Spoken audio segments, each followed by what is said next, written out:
Hello, everybody. How are you? Hello, Sunburst, Sandy, Suzette, Hannah, Piz, Dets, Peach, everybody coming in. As you can see, the Queen is here with me. I wanted to come live, and as soon as I hit the live button, she's like, I have to make an appearance for all my fans. So I'm just going to hop on up here and let people see me. So the Queen is here. All rise for the Queen. She's making an appearance early. Yep, there we go. There's my girl. It's a booger. It's a booger. So, how are you guys doing today? I just got through eating some lunch. I got myself a little strawberry banana smoothie. Made sure to get myself a meal before we get started because we might be here for a minute. I have got some stuff to go over today. So, what happened last night? Well, Shantel went out to eat, but it wasn't enough that she went out to eat. She went out to eat twice. She did a boring live where she went out and she petted a bunch of animals and she ate at a buffet and she took food away from the buffet. I've never heard of a buffet doing that. I've never known of a buffet that would allow that to do takeaway from the buffet. But last night, very late, she decided she wanted to go out. She wanted some food and she was ragey. Hello, Beverly. So she was ragey last night. Which breed is Booger? She is a tabby. I forget the name of the tabby, but she is definitely a tabby. She's got the tabby stripes and the spots. I'll have to go look it up later. But it's like a different, this tabby mixed with something else. Like a certain breed of tabby. It's a baby. It's a baby. They do it here, but you pay by the pound.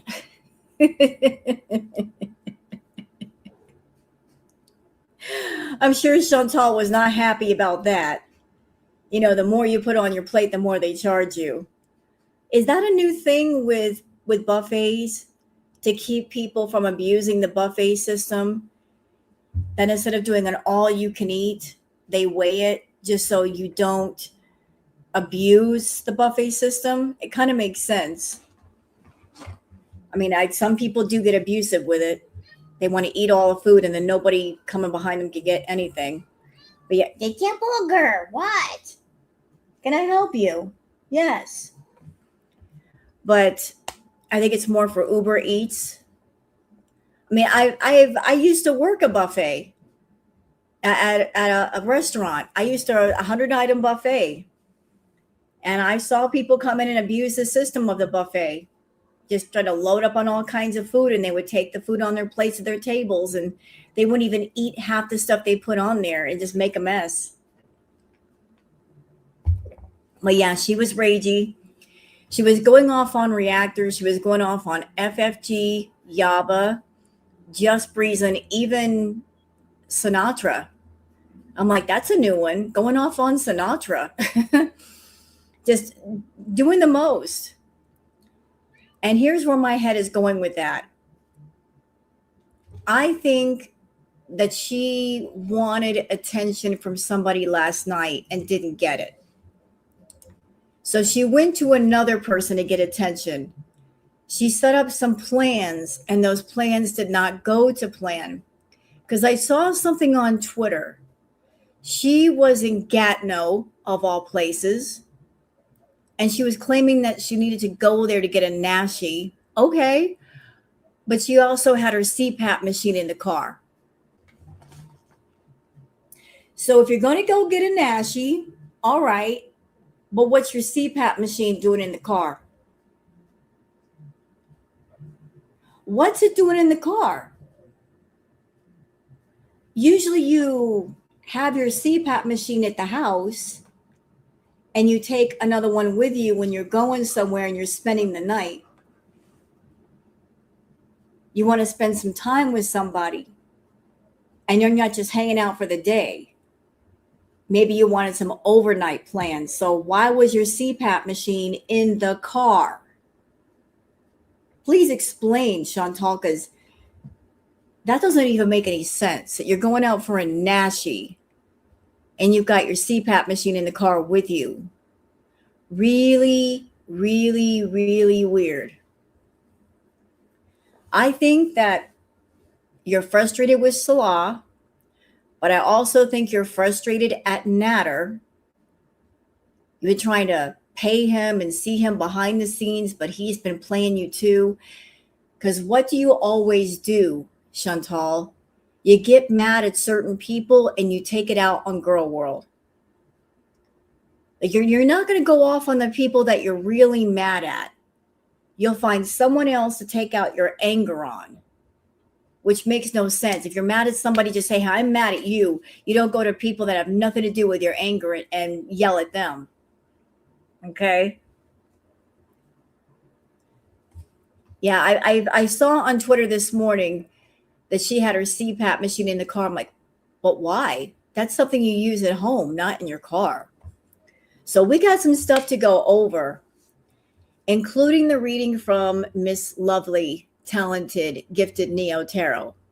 How many of y'all have seen the readings so far? I put it on the community tab so you guys could watch it without my commentary and just see it for yourself. What a wonderful reading. I watched it 3 times already. I watched it twice yesterday, and I just watched it again this morning. But what a wonderful reading from Neo Tarot. Shantel, sounds like your chickens are coming home to roost. You've been busy. Well, you're about to see it because we're going to do the reading first. And then I'm going to do the Twitter peeps. And then we're going to go over Barbecue Chillin' did like a short and edited version of the live yesterday. And I've got thoughts. I've always have thoughts when Neo does her reading. So before we get started, let me just pass the link in chat for those who don't know about Neo Tarot. You don't know about her channel. You can sub up to her, give her a like, leave a comment. And she also does private readings as well. So you can, if you want a private reading with Neo, you can get one and get your own insight for yourself. Yes, Neo, it was a long reading too. I was very happy about that. So are y'all ready to get into it? We got some stuff to get into. There's Twitter peeps, there's the Neo reading, all of it. We're going to cover a little bit of everything today. So let me just go ahead and pull that up. Let's see. All right. So let me know when y'all are ready. Do you guys need to go get some coffee, go get some tea? I can wait a minute. If you need a minute to, get some coffee, get some tea, get some snacks, I'll wait a minute. I'm not going to rush you. You need to go to the bathroom? You need to go run to the bathroom real quick? We can wait a minute. That way you can lock in and sit down and not be uncomfortable. All right, y'all ready? Because I'm ready. Oh, I've been ready. This is good. This is really, really good. All right, let me just blow this up. All right, we are locked and ready. Let's do this.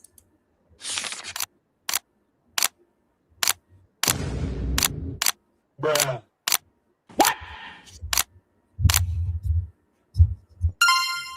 Hey y'all, hey, let's get into this amazing reading for Foodie Beauty. Spirit wants me to stay in this statement of you forgot something. Ooh. When it comes to Salah, you forgot something. You forgot one very important detail, and I feel like I don't want to say too much because I don't want to spoil it for him. But yeah, it just feels like you forgot You forgot something. So let's just get into it. Let's see what Spirit wants me to share, moving in love and light. Remember, this reading is alleged and for entertainment purposes. Sometimes the tea is hot, thank you, and sometimes it's not. You have to watch the video to the end to determine for yourself. If you're new here, welcome. And if you're always here, welcome back, friend. Don't forget to like, share, comment, and subscribe. I don't know why, but it feels like this air, like beneath his wings almost. You forgot something. You forgot one very important thing when it comes to Salah. Spirit, what are you talking about? Okay, Spirit is acknowledging you forgot that adding a layer to the cake when it came to him created nuisance, provocation, gossip, a freeloader, and hassle.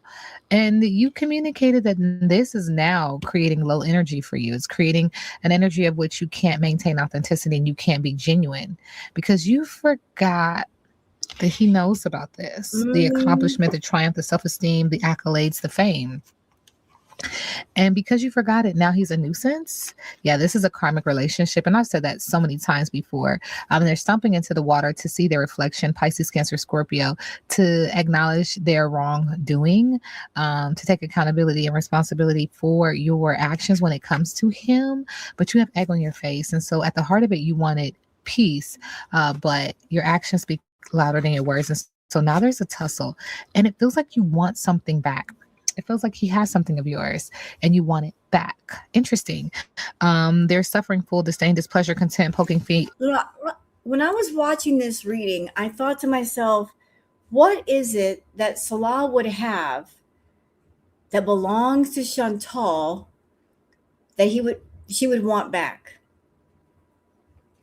Now, I'm not going to give any like major spoilers on the rest of this reading, but for those of you that saw Neo's past reading, then you'll remember that she did some stuff at the house where he was living. She left something there that was not nice, like magical stuff. Here's the thing: if she left something at the house and it was found, then if something is found that you left there for malicious purposes, when somebody finds it, they can do what they want with it, including sending that nasty energy back to you. What you try to use against other people can be used against you. If you've made something, some kind of totem or doll or symbol or something, and you put your energy on it, then it can also be turned against you. Yeah, they don't take it light. So, like Neo, in a previous reading, that something had been left at the house. And you guys are going to see. I'm going to turn this phone off. Why is it always going off? Goodbye. But Neo basically gave specific instructions to Salat and his family that there's something at the house, and she even went so far as to point exactly where to find it. And I think they got the word because whatever it was found. So if you've made something and you put your energy into it and on it, then that same object or thing can be used against you. Now, I hope you realize that, Chantal. If you were trying to be sneaky and shisty and you left something there, then when somebody finds it, they can destroy it or they can turn that energy all the way around on you. Yes, it can be turned against you. Sure can. Yeah, I believe Salah or someone that he knows, they watch the tarot readers. The same way that Chantal watches the tarot readers. She watches us too. What you do to others can be, boomeranged right back to you. What you do to others can be done back to you. It's like the Uno reverse card. Oh, you made this doll, you made this totem, you made this thing with negative purposes. Well, you got your energy all over this thing. Perfect. We can do something to you too. Turnabout is fair play. Poking fun and needing to read between the lines that you haven't truly communicated just yet what the issue is, right? This involves family, friend, foe, a business relationship, a platonic relationship, and or a romantic relationship. But you forgot one very important detail. It also feels like an item and you want it back. And no, I'm not talking about no cat. This is something else. Okay. She forgot one. Okay, again, I don't know exactly what it is that she wants back. Like, I'm not in that house. I don't know exactly what was left there as far as personal effects, personal items. But another thing that came to mind was the paperwork that she allegedly signed. I don't know what it was. I don't know what it concerned. But if it was something legal binding, I'm sure she wants that back. Hello, Ronaldo. So, do you want the paperwork back? Was there some kind of promise or something on the paperwork? Like you forgot about that legal agreement between yourself and Salah and his family? I don't know. Maybe you forgot about your obligations and your promises. Maybe they made you sign something guaranteeing that you're not going to screw them over. I guess we'll find out. One very important detail. First of all, you are complete opposites. You should have never gotten together. And the police know. You forgot. Your game doesn't work because this detail that you forgot. You're polar opposites. The police are involved. You can't beat him to the punch in this regard because it would take you down too. Spirit says in the distant future. Okay, stop. So y'all saw the reading that I did on Shantel like 2 readings back. Remember the cards I pulled out? Dirty money. I don't know what they were doing, but it felt like dirty money. So whatever she has on Salah, part of that, you can't use that against Salah, Chantal, because your hands are dirty too. This is not going to be a case of his hands are dirty and mine are clean. Both y'all hands are dirty.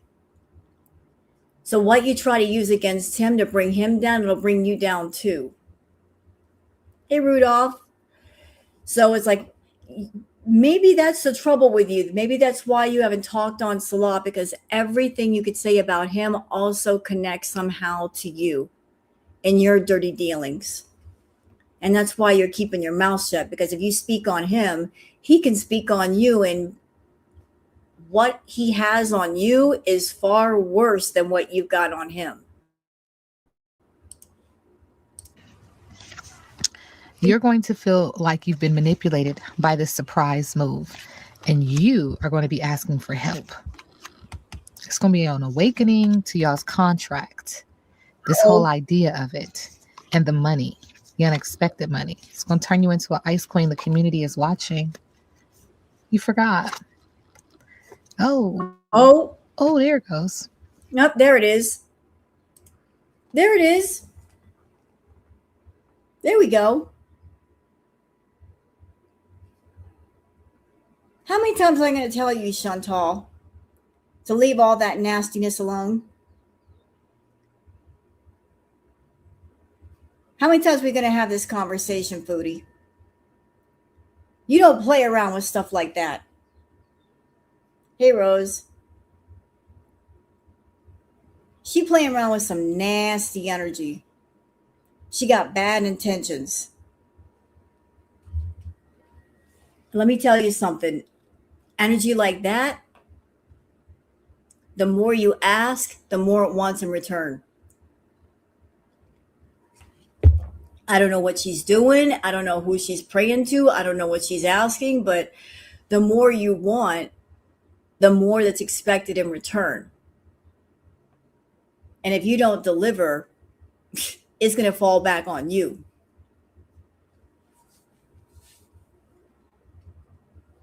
And if she's thinking, well, if I don't do the spell, I don't do the ritual, then there's no damage to me. Wrong.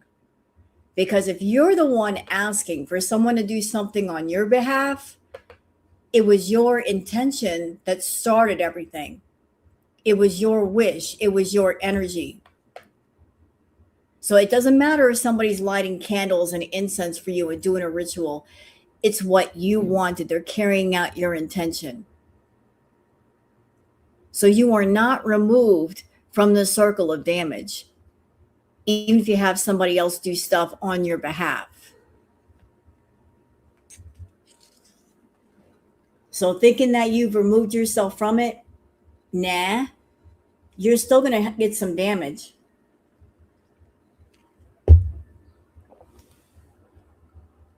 Chantal's been playing around with some dark magic stuff for a long time. And she needs to quit. She really needs to stop all that. I've been saying for the longest that you're into it, manipulating people's energy. It's real nasty. Yep. That's their business. That's your business. Okay. Whatever you do, whatever goes around comes around. But you forgot that. You forgot it's a boomerang effect. Yep. Whatever you put into the universe, it comes right back. It knocks on your door. It says, hey, remember me? It's yours. Yep. That's why I tell people don't do all that stuff. Don't do all that weird stuff. That stuff is not to be played with. What you wish for somebody, you wish for yourself. And it comes quickly. Okay. Said you got a Jezebel spirit. Yeah, that's what Spirit says. Spirit says you are the opposition. Look, false statements, false agreements, false information to become the rising star, but you're just filled with jealousy and envy and lust. Oh, you're a toxic little thing, ain't you? Mm-hmm. Yes, you are. And Spirit says you're in bliss with this. It's almost like it's satisfying to be a low vibrational energy. Spirit says death to that, you thief. Okay. Cause a lot of emotional pain. Something must end so that something else can begin.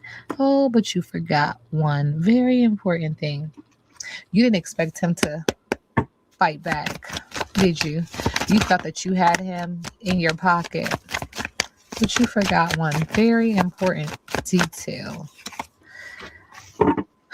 And his time apart is now making you wake up to the reality that, yep, you sure did. There's boundaries. There's no contact. Now, there's this energy of you trying to treat this like a sport, like a hobby, like a game.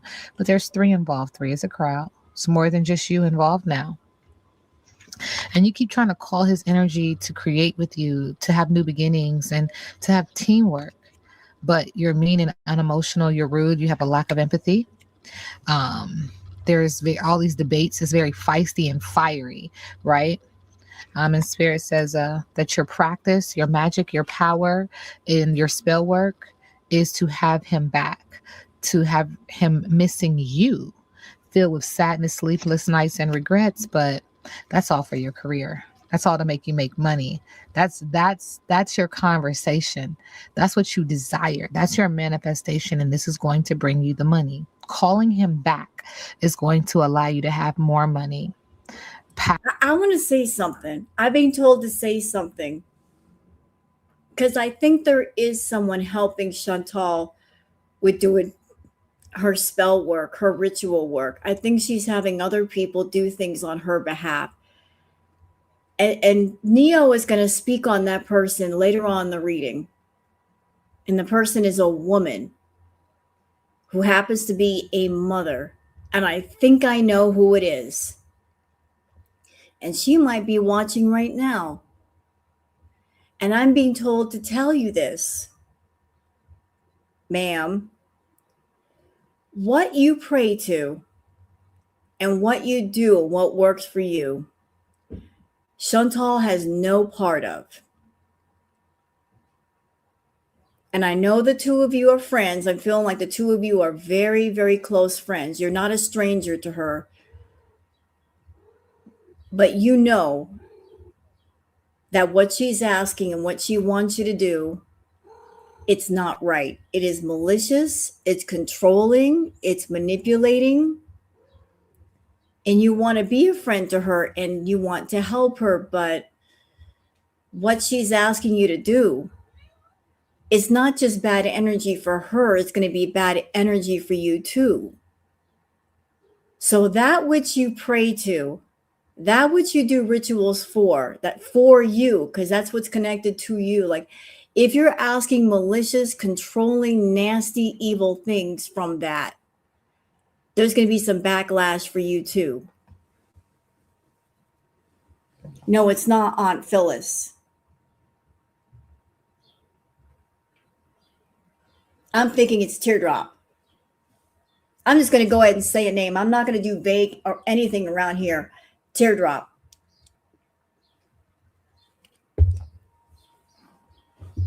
I think Teardrop's doing shit for her. So, Teardrop, if you're doing stuff for Foodie, think about what you pray to and what you do, but understand that's for you, that works for you. But Foodie is loyal to nothing. She does not believe in what you believe in. She just, runs around dabbling. But if you do things on her behalf, and those are malicious things, evil things, there's going to be some stuff that falls on you too.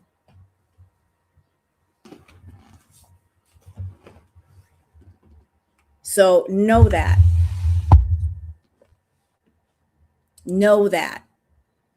Passionate offers stability, wealth, and new ideas, but your relationship was toxic. There's a releasing of a toxic relationship and revelations and endings because you forgot one very, very important. You know what you else you forgot? I'm gonna go there, Spirit. Give me 1 second. You're crushing on him, but it's all. I want you. I want you. You know what else you forgot? You forgot about Daddy, and you weren't betting on him to go back to Daddy. That's what Spirit says. You weren't betting on him to go back to Daddy. There's broken promises, deceit, delays in higher commitment. Tell me more about Daddy. What does Daddy say about Shantel, Foodie, Beauty?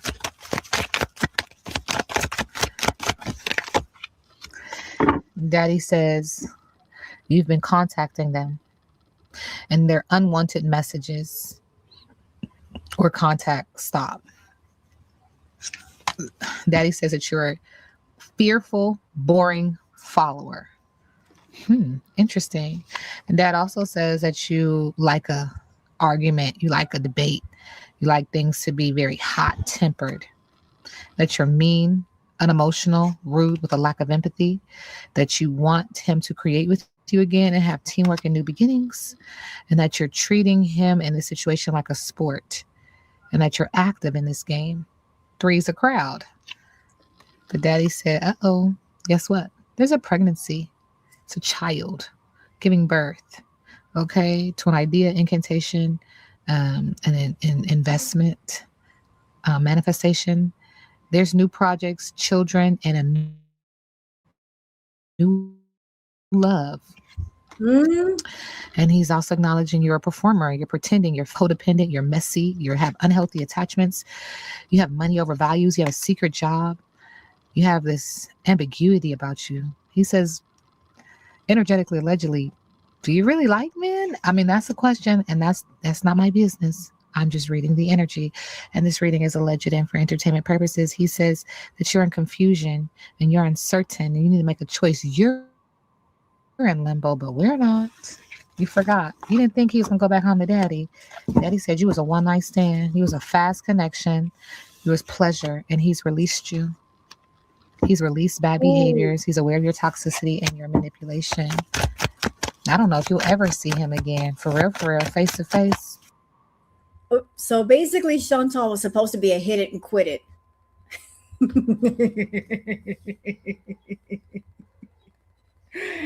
Damn. You were supposed to be a hit it and quit it. You were not supposed to stick around this long. You were supposed to be a hit it, get paid, and quit it. And you hung on far too long, madam. And Daddy said he don't gotta worry about a damn thing. Daddy said he don't gotta worry about no courts. Okay, Daddy. Daddy said he know how to pull strings. Daddy said he got enough money to make your eyes move in the back of your head. Oh, your mouth pop open.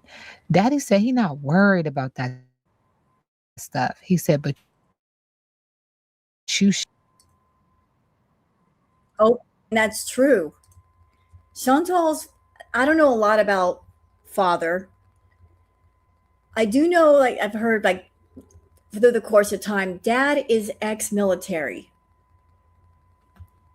and that he worked for, like, the school system, right? So, dad is ex military. And you got to know somebody who is ex military. They have connections, they know people, they talk to people. And on top of that, he's part of the school system, or he had a job in the school system. Very important man, influential man. He knows people. And she's going to try to mess around with someone who knows people.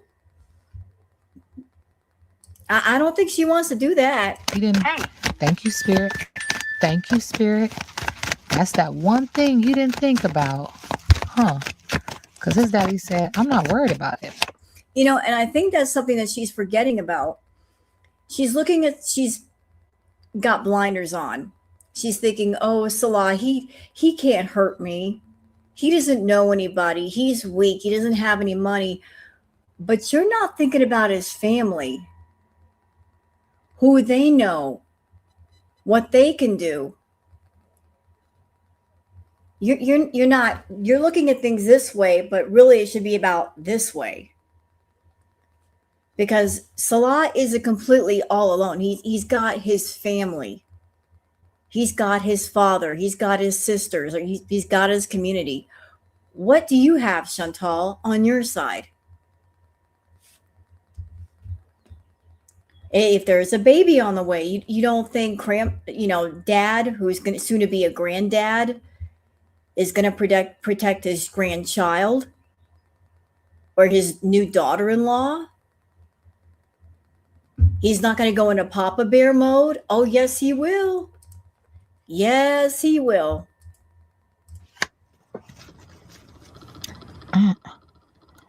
He said, that's outdated. Y'all's little situation, that's over. No dates and courtship and photos, that's old. Daddy said, that's old news. What else, Daddy? Uh-oh, you forgot. Daddy said it's public knowledge that you violated, that there's unkept promises. Oh, girl. Oh. What else, Daddy? Uh-oh. Oh, my gosh. Daddy said he is focusing on a new love, a new life. And he's feeling good. Okay?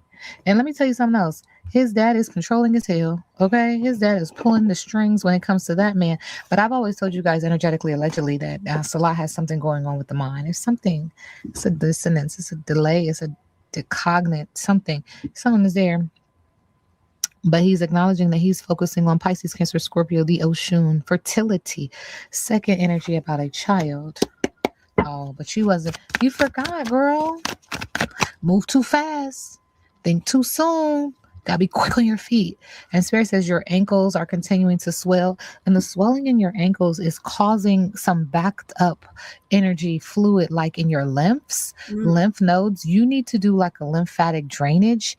You also need what feels like an IV. You need to replenish your body with potassium. You also would be someone who needs to work on electrolytes.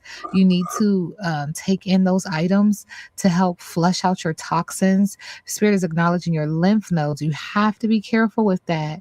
Like you need to do lymphatic drainage massages and things like that. You're very backed up. You're very clogged. Okay. And Spirit says septic. So you have to be careful because it's not now, but it could come. Spirit says you need to do a couple of things, girl.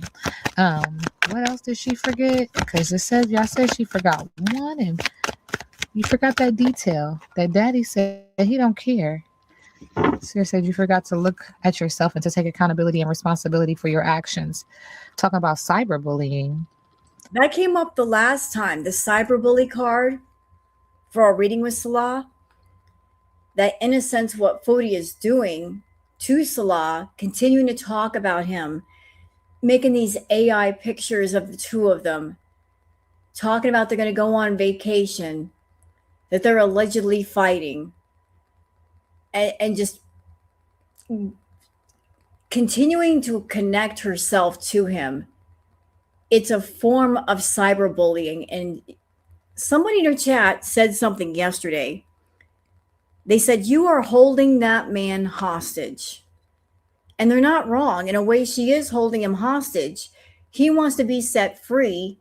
He wants her to stop talking about him, and she won't stop talking about him and claiming they're in some sort of a relationship. You're kind of holding this whole thing hostage. You won't let him go. You won't stop talking about him. You're acting as if you're fighting with him all the time.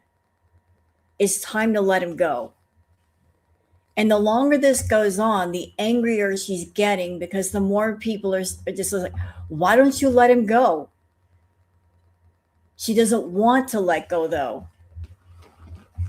She doesn't want to let go. Yeah, you're right. Suzette, you're right. He deserves some of this because he got involved with her. He did it for greedy intentions. It takes two to tango. You're right. It takes two to tango. He wanted what he wanted out of Chantal. You do a dance with crazy, it can get crazy. And it got crazy. And maybe this might be a lesson learned for him. Don't do the romance scamming. You might run into crazy. And the crazy won't let go. That's on him too. And that you're being bullied online. But are you the one who does it, or are you the one that suffers from it? It's a question. And you forgot that people are curious about you. Not so much that they're cyberbullying, but did you bring this to the internet? Are you able to take accountability and responsibility for your actions? Because Spirit says you clout hungry, you say anything, you do anything, you make shit up, and you're dramatic. And you forgot some very important details. It feels like now you have amnesia when it comes to the details of this relationship. Yep. Yeah, Spirit said they're getting the inside scoop. These folks in the community, baby, they take. Hey, girl world. Hey. There we are.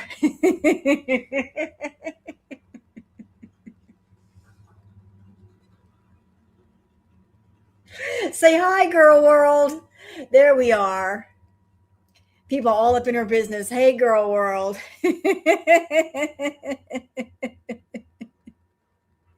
We're just watching.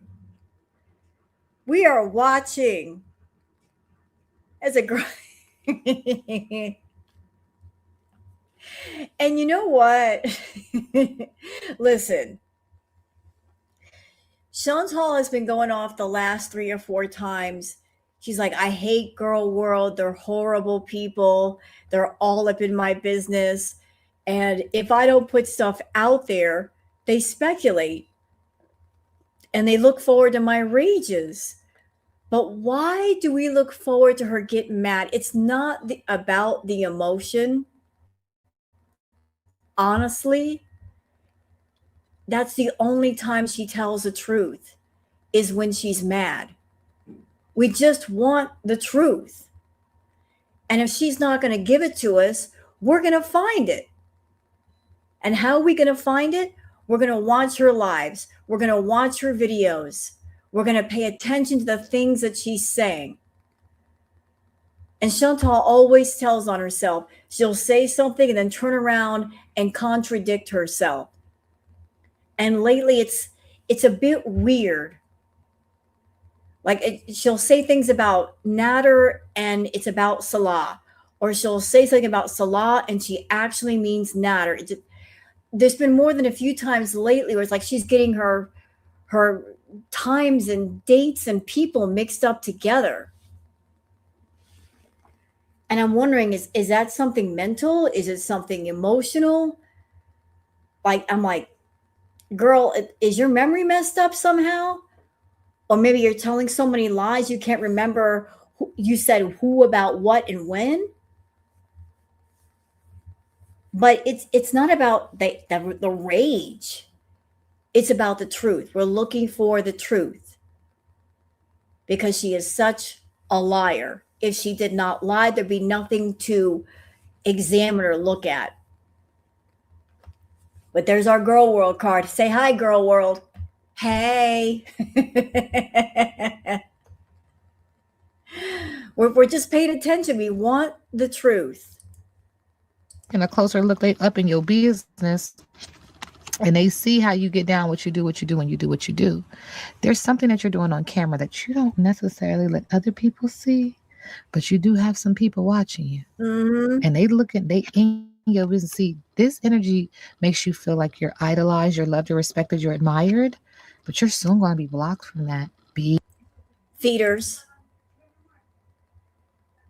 Feeders. Those are her feeders. People that are encouraging her to eat consistently. They're giving her money for that. They're making her feel good. They make her feel attractive, wanted, needed. She's putting all of her worth in those people. But here's the problem. When you do that kind of content, you can get to a place where you're so unhealthy that you end up in the hospital or worse. Like, that's the price you pay. And I'm not going to show the woman that I saw on Twitter, but I saw something on Twitter this morning of somebody who was, I guess, on the 600-pound life, who recently passed away, who was basically doing that kind of eating. I don't want to say her name. I'm not going to, I'm not mocking her, but somebody who was over the top with the eating just passed away. And I think she was younger than Shantel. So it's something for her to consider. And she was only 30 years old. So like the more eating that Shantel does, the more unhealthy she becomes, the more she's pushing herself into a hospital. And once that happens, those feeders are just going to move over to somebody else. They're not her friends. They never were her friends. Be careful. Be careful. You ever seen them elephants walking the tightrope? That's what Spirit just showed me. Okay? And they go out on this limb for a peanut. Like, the hell? You about to risk your life for one damn peanut? That's what it's like. It's like you keep tipping the scale with this online thing that you do, that you would, tiptoe a tightrope up in the air for a little peanut, for a little taste.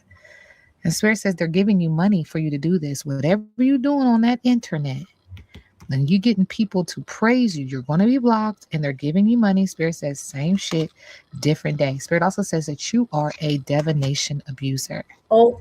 Tis. Yep. Shame on you, Shantel. So you're doing that dark magic and you're also a divination abuser. And it's such a doggone shame that you're not watching the tarot readers, doing things the right way. Girl, how many readings have been done on you on YouTube for free that you didn't even have to pay for? Every reader who's read upon you, they had insight to give you if you had just listened. There's myself, there's Neo, there's Sunburst Tarot, there's Peek Through the Blinds, there was Four Winds Divination. There's so many people that have done readings on you, and you didn't bother to watch and listen and take valuable things from that. Like free readings. You didn't listen to the readers. You didn't listen to any of us. You didn't listen to the reactors. You didn't listen to anybody. You watch the readers and you say, they don't know what they're talking about. But the data was there. It was all there. And then on top of that, you're going to do dark magic against the community. For what? All you're doing is hurting yourself. But people do a lot of strange things. That's your business. And you're a creativity muncher. You steal people's ideas. You feed off of them. You duplicate their work. Nasty. That's some nasty work. Mm-hmm. Some nasty work. Energy vampire. Hey. Thank you, Spirit. I'm just trying to tell the folks. She forgot something. What did she forget? You're a thief. And what you put into the universe, you get back. So if you're a thief, guess what? People steal from you too, mentally, physically, emotionally, spiritually, and financially. That's why you left. You're a thief. You took something. But guess what? They took something from you too. Right before you left. Okay, girl. Thank you, Spirit. And you're unable to get your chakras into alignment because of false agreements, false information, false statements. You're the opposition and you have a Jezebel spirit. You've been manipulating energy and you are completely opposite of them, even of yourself. Let me say this and let me be quite clear because I literally had this conversation recently. It's like the yin and the yang within the body. You know how they used to say the good side and the bad side, the angel and the devil? You are so imbalanced with um polarity within your body that you're so far left that you, I mean, does that make sense? Like what I'm trying to say is like you're so far left with your spiritual balance, your spiritual self, that everything you do has imbalance, everything you touch is imbalance, everything you start, everything you say, everywhere you go, everything you do, every single thing has imbalance. You're so off center within self. Everybody makes mistakes, but you just choose to do the wrong thing all the time. Very attention seeking. And Spirit says this is going to lead you to imprisonment mentally, physically, emotionally, spiritually, and or financially. And there's a lot of conversation about you, but there's also this energy of you spreading false narratives about your situation. And it kind of keeps you fueled. It kind of feeds that nasty energy that's attached to you. It's on you. It's on you. It's on you. And you want And you know what I also think? I think that Chantal, for a while, she's been trying to bring back elements of Crackhead Olympics, doing certain things that she did before. You know, like going to places that she went to before, trying to recreate things that she's done before, bringing up people from the past, going to certain places. And last night, during her little rage stream, if you will, guess where she went? Y'all ready for this? She went to Nad's old place of residence. She just visited there. She actually went to the place where Nads used to live. Imagine that. She just drove on by like she was just, nostalgia. What the heck are you doing? Why are you going to his house? Treating it like some sort of Hollywood tour. Why would you want to go there? Yeah, the house. She was almost like recreating a moment. She's like, remember when I used to go to his place and then afterwards I'd go to a Burger King and she went and she got a Nashi and it's like, why are you recreating this if it was bad? Why are you going to his old place? That's insane. But it's like she's trying to recreate or relive the past, but why? If it was so awful. If you're letting him go, you're letting him go, but it doesn't sound like you're letting him go. It sounds like you're holding on. You're over there wearing the Gat No Glitter eyeshadow. Why would you want to do that if it reminds you of him? You know what? What if? I don't know if he lives with, I don't know what's going on with him. And honestly, I don't want to know. But it's just like she's trying to recreate elements of Crackhead Olympics. But here's the problem. Crackhead Olympics involved other people, right? It wasn't just her alone. There were different, subpart players. You had Peeps, you had Dee Dee, you had Natter. You had all these imaginary lovers that she was seeing on the side. There were many different plot players that got on stage with her. She can't recreate it by herself. And she's not like a method actor that can get on stage and do improv. She needs someone or something to bounce things off of. She needs drama. She needs a reason to have drama. She needs somebody to fight with. She can't do this by herself.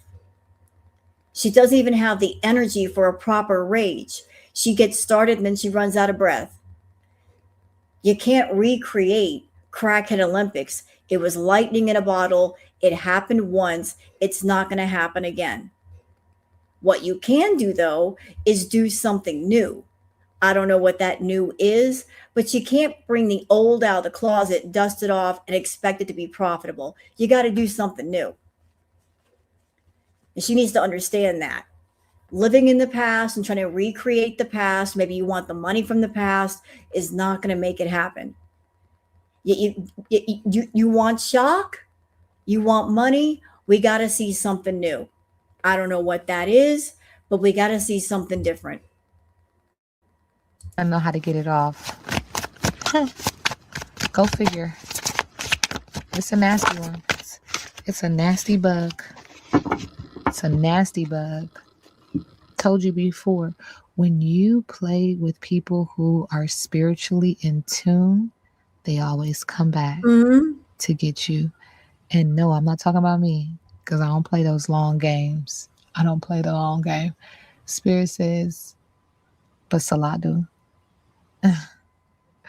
Those energies that know, oh yeah, they do what they do and they bury it. You'll never find that. But that's your business. They found yours though. I promise you that. Oh. They found what you left at the house. Uh-oh. I promise you that. Uh-oh. The divine masculine is very faithful when it comes to you, very prayerful. That you're going to have confusion, illusion, and evil eye. I try to tell you. Because even the windy path leads to the light. Oh, they found it. But you wanted them to find it. Nasty. Nasty. They found your, whatever it is you left there, Shantel, they found it. But understand, whatever you left there, once it get in somebody else's hands, once they realize it was something that you left there for malicious purposes, they can turn that right around on you. They can turn it around on you. So I don't know what he's doing with it. I don't know what they did with it once they found it. They might have destroyed it. They might have held on to it and did something to it. But if you leave a personal token with something on it and somebody finds it, then they're free to do what they like with it. So understand that. Wasn't much to hide, but it is what it is. Energetically, allegedly, she left something, Spirit.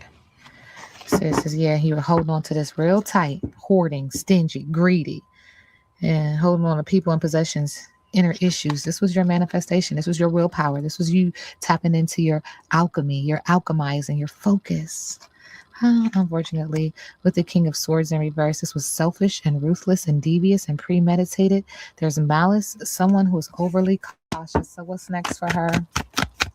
Oh, thank you, Spirit. Spirit says your work, your magic is no longer working. There's imbalance, Libra in reverse. There is selfish energy, so it's coming back to you. You created it. Like I said at the beginning, it wants you back. Someone who is overly cautious, you created now, wants you back. Your self-induced imprisonment. You're going to be filled with anxiety. You're going to be riddled with fear. Every time you look over your shoulder, you're going to be like, oh my God, oh my God, oh my God. Oh, what was that? What was that? What was that? What was that? Every little sound. What was that? What was that? What was that? What was that? What was that? What was that? What was that? That's the energy that you put out into the universe. That's what that is.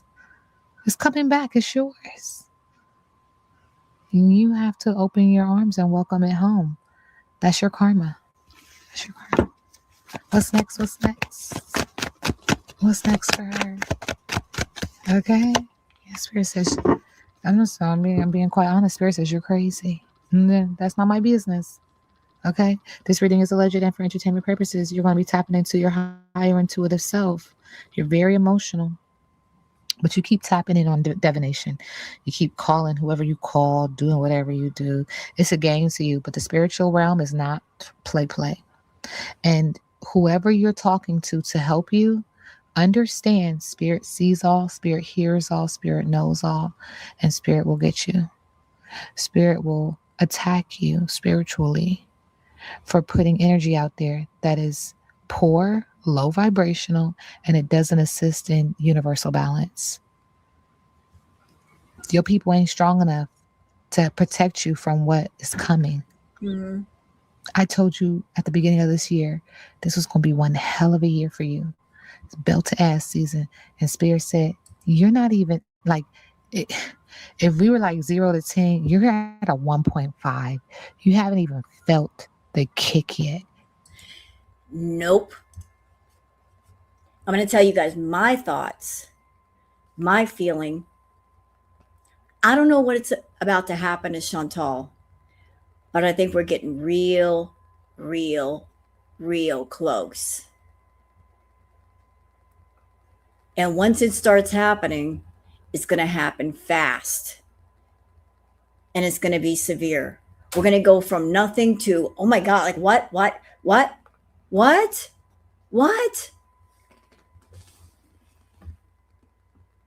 It's going to be like that. It's going to be one thing, the next thing, the next thing, the next thing. It's not going to be like one thing here and then wait a couple of weeks or a month and then something else happens. No. It's going to be a domino effect. One thing leads to another thing, leads to another and another and another and another and another.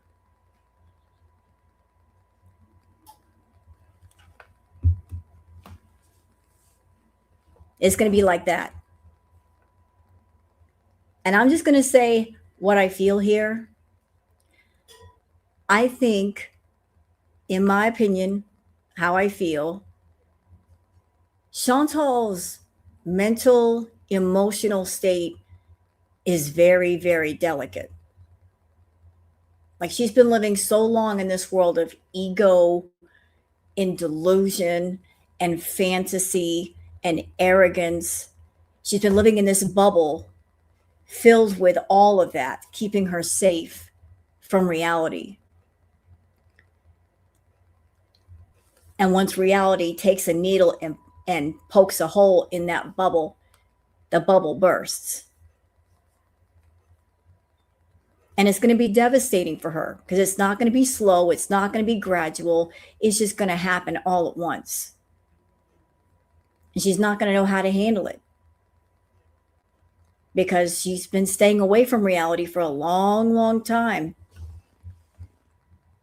And because Chantal is such a liar, because she likes to pretend things like, doing the ticks and all that, and we aren't really going to know up front if she's having a mental collapse or a mental break.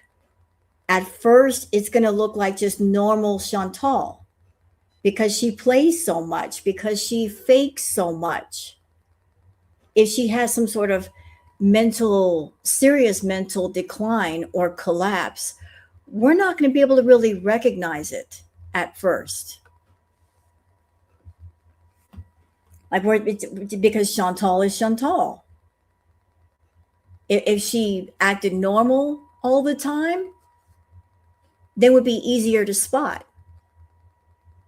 But if something were to happen and she starts acting a little weird, we're not going to know if that's her normal weird or it's a medical event or an emotional event that requires what's the word I'm looking for? She needs help.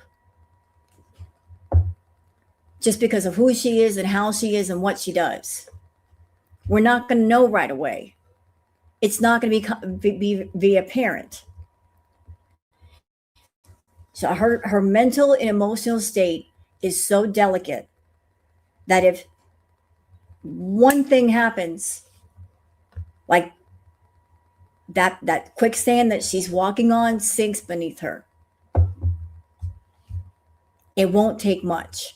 It really won't take much. But it's going to be one thing, another thing, another thing, another thing, another thing, another thing. And it's just going to be a flood. And it's going to be overwhelming for her. Yep. It will have to be extremely public and undeniable. Then comes the avalanche. So I don't know what that thing is. I have an idea. I'm shutting up. I don't want to say what I think it will be. But if it happens, it's going to get wild quick. Quick. It's coming, though. It is coming. And you keep trying to have faith and rebirth and renewed strength with the star card, but Spirit says, mm-mm, mm-mm. That's not how you get, and that's not how you clear, cancel, and release this. That's not how you cleanse yourself. I think that I have a feeling it has to do with her home where she's living right now. And that's all I'll say. Because she needs a stable base to be who she is and do what she does. And if that stable base is removed, if she has to go from where she's living to somewhere else, maybe not as nice, that stable base, that's her stability. If that stability is removed, not all the way taken away, but removed, and she's got to go somewhere else, that's going to cause more instability. Does that make sense? Like, I don't know about her situation in the apartment, but if say she would ever lose the apartment for some reason and she has to go to say into an extended stay, which could very well happen. Like to other people, that would be all right. There's nothing wrong with staying in an extended stay motel. If that's what you got to do, that's what you got to do. But for someone like Shantel, that would be humiliation. You know what I mean? It would be humiliation for her to go from like living in a $2,000 a month apartment to say staying in an extended stay. On a personal level, that would be humiliating. That would cause kind of maybe a decline of sorts. Like she wouldn't spin it like, okay, you guys know I could manage the apartment, blah, blah, blah. To her, that would be humiliating. Like I'm staying in an extended stay motel or maybe a not nice place. She wants to maintain a window dressing of I am doing better than everybody else. I'm living the high life. But if the window dressing changes and she's not living the high life, to her, that's humiliating. So something like that, something that changes the ego a bit. Of your negative energy. You have to forgive, and that's a hard thing for you. Why is that? What's wrong with you? Spirit says you have to release pain and depression, and you have to believe in optimism, but that's hard for you. That's hard for you. You're just really focused on sowing these seeds and reaping these benefits, and it's all financial because the money is what keeps you grounded. Healing isn't really your thing. No. But Spirit says if you were to heal, you would be even more prosperous. Okay, you would have even more. Okay, Spirit, what's next? And I'm being told to say this to Shantel. You could only profit for so long off of being broken. You've been profiting a long time off of all your broken pieces and exploiting all of your broken pieces, but you can only profit off of that for so long. And I think the time for profiting off of your broken, that time is running out. Like that selling point, you can't sell it anymore. And I think that's the point that you are arriving with your audience, is that they're looking at you and saying, why aren't you healing some of what's broken with you? You're not even trying. You had chances and opportunity and environment to heal, and you're not healing. You can't keep selling your broken pieces to people and expect big money for them. You can't stay broken like that. You need to heal some. I don't know why Spirit says Cruella de Vil. Like they're showing me the lady with the dogs. You've got all these little dogs. All these little dogs. What's up with that? All these little dogs. And that makes you feel like they're loyal. Spirit says there's a choice that you need to make based on sincere feelings. There's an occult interest. You keep tapping into this. Okay. Okay. And whoever your bruja is a mother. Okay. For those that don't know, bruja is the word for witch. Bruja is the word for witch. And to the person helping Chantal, because I know they're probably watching right now or they're going to watch, like I said, what you believe in, what you subscribe to, what you put on an altar, what you light candles for, that is for you. That is what you believe in, but that has nothing to do with Chantal. Nothing to do with her. Chantal, she's not even respectful of what you believe in. You might be, but she's not. So if you're asking something on her behalf, if what she's asking for is malicious, if it's just downright dirty, if it's controlling, that will bleed off on you. And I'm being shown what you believe in. Ochun is not going to be happy with you. Neither is Yemeya or Oya or Shango. You need to leave. That's not for her. That's for you. You need to not do things on her behalf. You're just making trouble for yourself. Okay. And she plays a significant role in your future events. Mm. But Spirit says there's lies and devious and prejudiced energy here. A liar, a devious person, one whose main focus is self promotion. Fire sign in reverse. Girl, you're selfish, you're ruthless, you're devious. And Spirit is showing me those swollen ankles again. Premeditated malice, someone who is overly cautious. There's something going on with your um your body that's really what's going to stop you in your tracks. You're not going to be able to continue to pursue this lifestyle because there's something that's going to force you into a position that you don't have a choice. And so this won't continue. And this is in the near future, really seriously. You need to get a hold of this with the Five of Cups in reverse. This creates anxiety, sadness, fear, and depression. There's this energy of you moving forward because you don't have no other options. You have to accept help. It's like being in a place where you don't have a say so. You need it. And so it's going to be given. Um, and if you're able to heal and rejoin the world, great. But if this makes you even more bitter and upset and angry, then there will be more anxiety, sadness, fear, and depression. It just feels like you are a ticking time bomb. And I've said this before, but time is spiritual. It's not mechanical. Um, but this person that you're working with is not healthy for you, and you are not healthy for that person.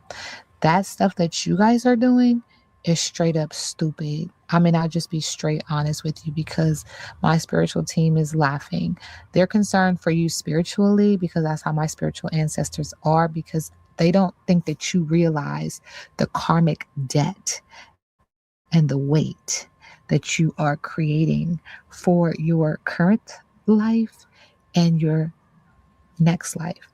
Because Mm-hmm. whether you want to reincarnate into this, you're still going to reap your karma. Mm-hmm. And it's going to be heavy. You know what I'm saying? It's going to be worse. You're already reaping karma. Your physical body is an indication of the karma that you're currently serving. Like, it's time. This is the time. You see how you have these issues with your physical body? That's karma from a previous life. Spirit is saying you just keep staying in this loop and it keeps getting heavier and heavier and heavier. You've got some real, past life issues that ain't my business, but it's dark. It's dark. It's dark. And you're about to be in a position where you're going to be hospitalized and you're not going to have options. You're not going to have options. Now they're showing me the heart, the enlarged heart. They're also showing me something's going on with your intestines, like a blockage, a blocked bowel, like you really should, you really should take your health more seriously. But it's like you forgot all these things. You forgot all of these so important, so fixated on getting him that you never thought that he would fight back spiritually, his father would fight back spiritually, your physical body would fight back spiritually. You're in a contract with your physical body and you're not holding your end of the deal. That's Mm. what you forgot too. You forgot something. Y'all call me back? Wonderful reading by Neo Tarot. That was pretty deep. And it was very, very thorough. It didn't just stay on the topic of Salah and his family. Like this had a lot to do with Chantal and the fact that it sounds like there's not just one thing she forgot. She's forgetting a lot of things. She's forgetting about what she's doing to herself. She's thinking about the fact that she's going after people and using other people to do it, and the karmic debt that she's incurring while doing so. There's a lot of things that she's forgetting, like the hurt that she's doing to other people, the hurt she's doing to herself, doing all these Foodie requests, and the damage that is causing her body. But I do believe with the karmic debt thing, because what you do in this lifetime, it might carry over into the next lifetime or the next 3 or 4 lifetimes, and 3 or 4 lifetimes later, you might be having a bad life and thinking like, why am I having a bad life? Well, maybe that's why, because of things you did in previous lifetimes that in this current lifetime you're not even aware what happened 3 or 4 lifetimes ago, but it happened. So that's why you got to be careful what you say and what you do and how you do it in this lifetime, because if you run around with bad intentions and you're purposely being hurtful to people, the next lifetime it's going to carry over and you're going to pay for it, and you're not even knowing that you're paying for it. Hey kitten, how are you?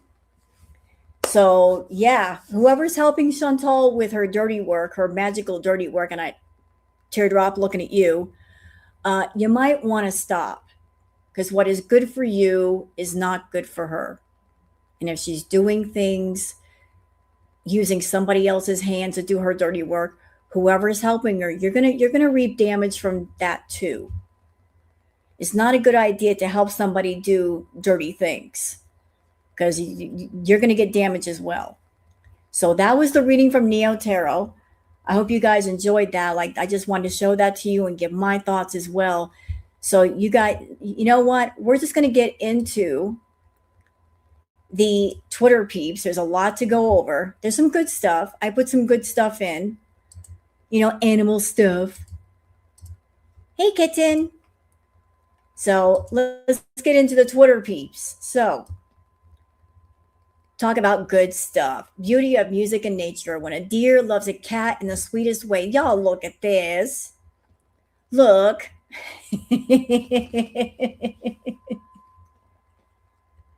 Cat and deer are best friends. What a sweet friendship. What a sweet friendship. And then there's Foodie.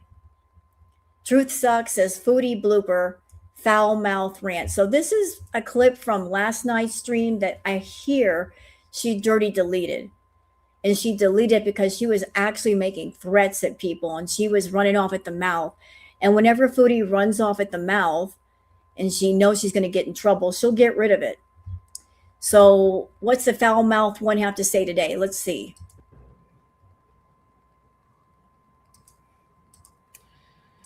They slight Salah because he's a man. Here in the West, a man wouldn't put up with many of the things you do. I've been in long-term relationships, Dreamweaver. Seriously, put up with what? Wouldn't put up with what? Farting? I don't get it. Like, y'all don't know me. Y'all don't know what I'm like in bed. Y'all don't know what I'm like as a lover. Y'all.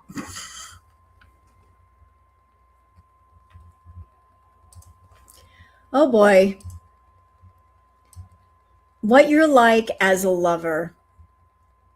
Gee, I wonder what you're like as a lover, Chantal. What do you like as a lover?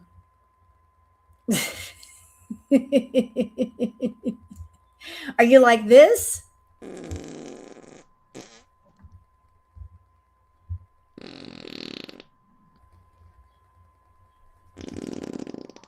Is this what a man has to look forward to when they go to bed with you?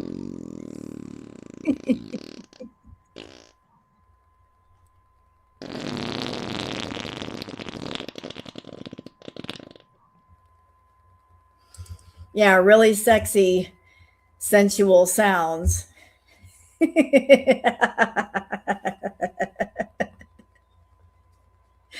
A man crawls in bed with you and they hear that. That's supposed to be a real big turn on. Yeah, let me see if I can find some sexy time music for Chantal. Like, where is the sexy music for Chantal? Like, some people play, like the sexy funk music in the background. Let's see. Is this your song when you're having relations? Ah, ah, ah, ah, ah, ah, ah, ah, ah, ah,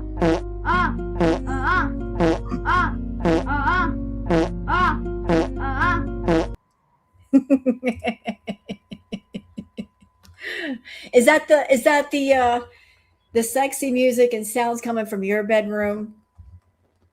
Is that what's going on?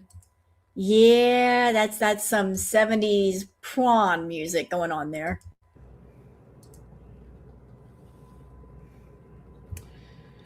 They slight Salah because he's a man. Here in the West, a man wouldn't put up with many of the things you do. I've been in long-term relationships, Dreamweaver. Seriously, put up with what? Wouldn't put up with what? Farting? I don't get it. Like, y'all don't know me. Y'all don't know what I'm like in bed. Y'all don't know what I'm like as a lover. We do know what you're like in bed.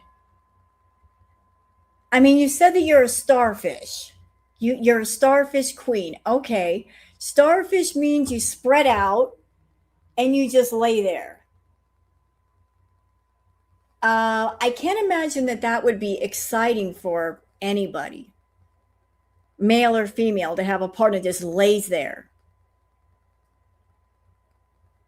And obviously, the men that you were with were not really turned on by the starfish action because they're all gone.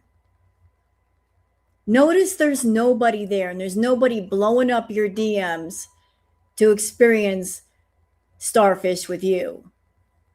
If starfish were like the thing, if it were a trend, why aren't men blowing up your DMs and begging to be in bed with you? Y'all don't know completely about me. So, what grounds do you have to make that assumption? Really?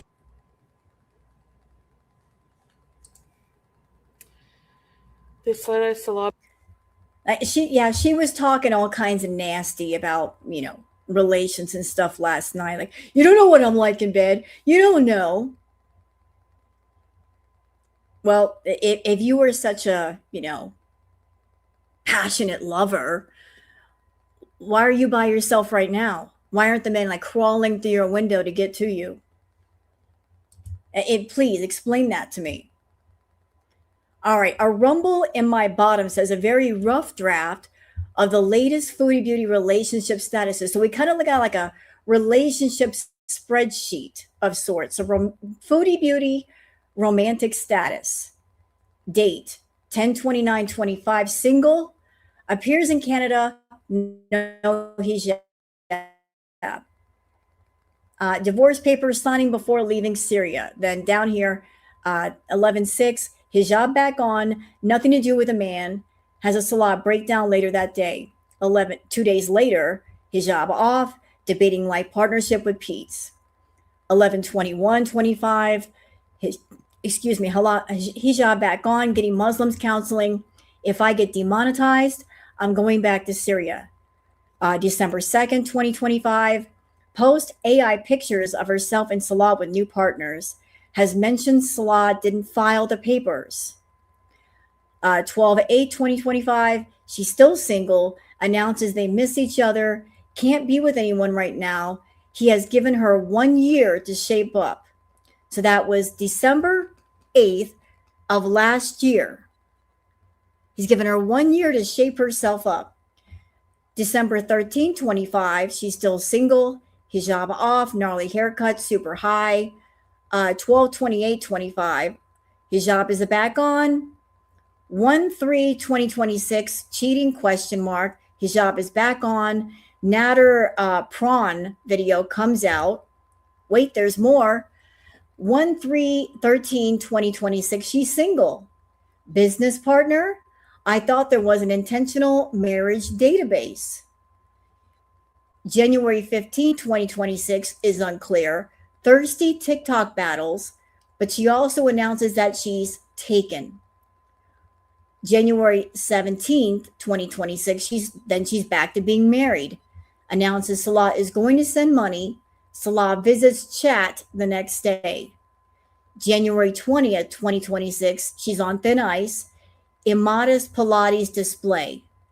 January 27, 2026, back to being married. Official back together announcement. February 1st of this year, she's married. Salah is taking her on vacation. Attempts treadmill to show she's ready.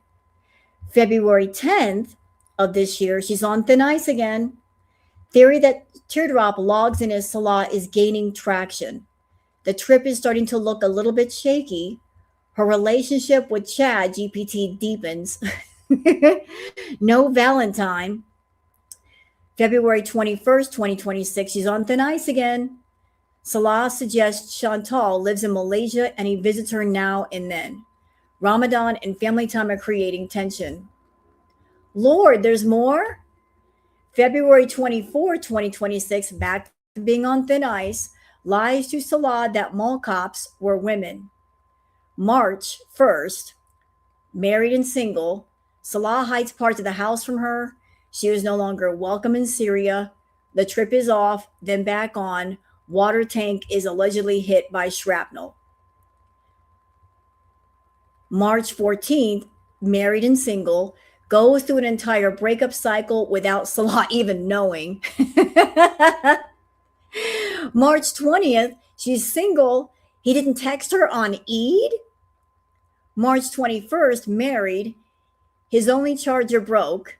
He likes me because he can't eat pork. March 29th, she's on thin ice. Delete stream where she gets too chummy with Peeps. April 2nd, 2026, thin ice. I need a man's touch. Then finally, April 12th, thin ice, taking a talking break to process her emotions. Talking break lasts maybe a few hours tops. So all of this has happened very recently. This is like an entire soap opera. This is like an entire soap opera script. Doesn't it? It's like, as the fupa turns. This feels like an entire soap opera that hasn't been put on TV yet. They might turn into an entire season. We need actors for this. Unapologetic POS says Foodie Beauty is melting down hard because her AI husband Salah downgraded her subscription to freemium. Let's see. When I woke up 7 or 8 hours later, I look at my phone and there's no message at all. Like normally if I'm sleeping, he'll send me messages. The credit card was declined. The premium AI boyfriend tier expired, and now the love messages have completely flattened. Next time, if you want to receive love messages from Salah chatbot, you have to pay for the Syrian Fountain subscription. You know? That's good. That's great.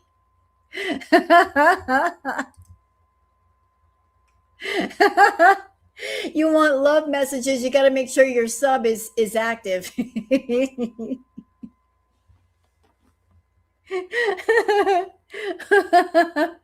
sounds like your sub ran out.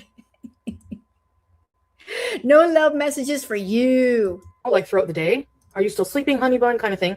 There was nothing. So I messaged him. I wrote hello with a bunch of question marks. And then he replied maybe 5 minutes later and wrote, hello, Foodie Beauties, and then laughed. Exactly, Shantel. You were downgraded to the basic freemium subscription. You have to pay to play. And I was like, nah. I was like instantly bitchy. I was like, nah. I was like, 7 hours go by, you don't even message me even once? And he's like, I'm sorry, bae. Like, I didn't want to disturb you if you were sleeping. I'm like, that's a lie because you always message me. He's like, he's like, you know what it's like here? The workers came for the fountain and to install the new power system for the business. When I woke up,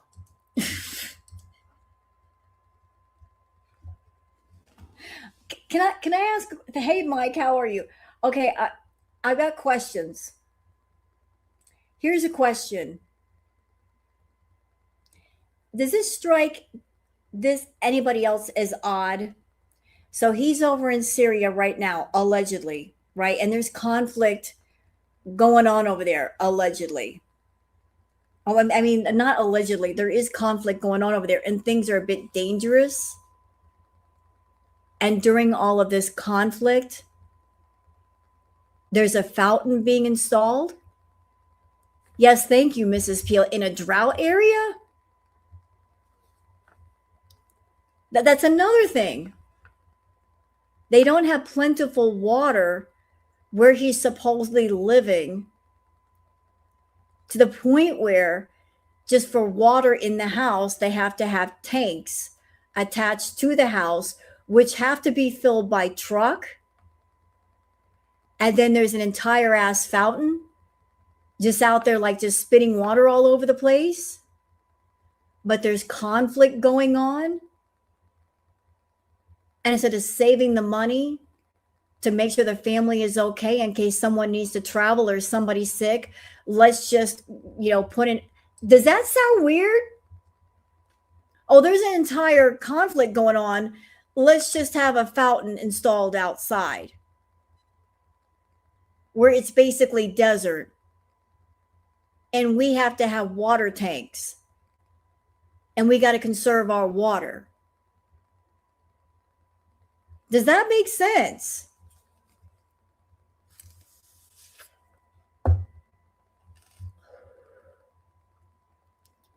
That makes no sense. That makes what?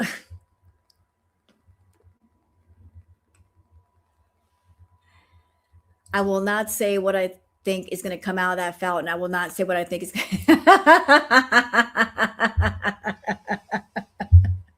You don't even have to say it. Don't say it. Please don't say it. I just ate food. But it's just, none of that makes sense.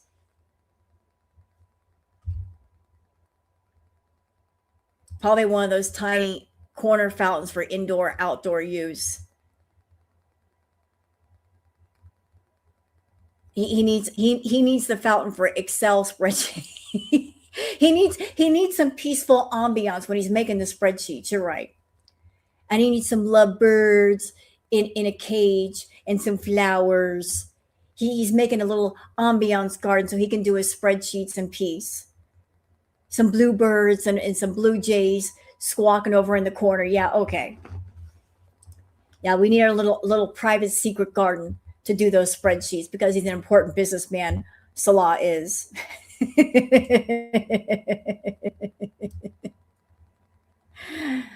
Frosty Toast says she's not taking her Ozempic at all. Nope. Never believed it. 1:00 in the morning, pouring rain, got Burger King, 2 burgers, sides, drink, and God knows what else. This is very much giving me flashbacks to her midnight B moments. Yeah. Again, what did I say earlier? She's trying to bring back elements of her heyday. Because I was there when she was with BB, and she would go out late at night and she would hit all the fast food places, go through all the drive-thrus, and sit there and eat in the car with people. This was during the time of Karate Joe. When Karate Joe was her main mod, she would go out late at night and do that. But that was then and this is now.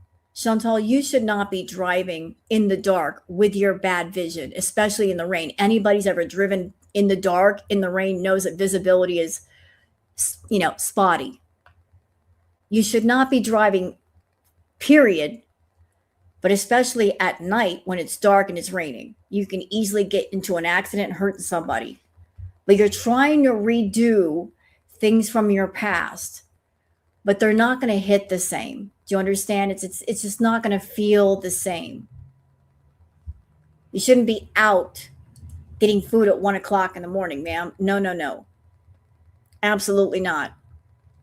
Frosty Toast says, Foodie Beauty, she drove all the way to a Burger King in Gatineau as it was the only Burger King open. She's now parked where Natter used to live.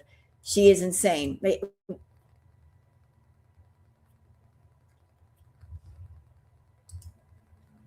Again, why would you do this? Why would you go to a Burger King and then go directly to where Natter used to live? What is the point in that? Why would you want to? You claim to be a victim. Why would you revisit places that might have bad memories or bad energy? Just treating your allegedly abusive ex place like a Hollywood tour.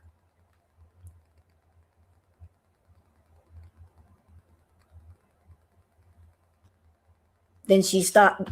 Thank you. Then she stopped streaming. So why'd you stop streaming? Did you have the CPAP in the car? Were you looking to meet up with him and maybe spend the night and he kind of screwed you over? And maybe that's why you came home and you raged at everybody? That just makes sense to me. I think that you wanted to meet up with him and he ghosted you and that made you angry. But rather than get online and be mad at him, you couldn't reveal that you want to meet up with him. So you raged at Girl World.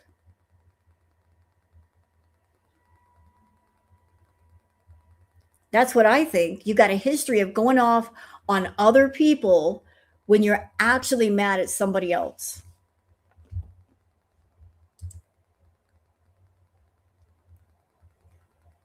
So like she always deflects her anger on the people that didn't cause it in the first place. So is that why you were mad and going off on people? It wasn't us you were really mad at. It was him. I think so.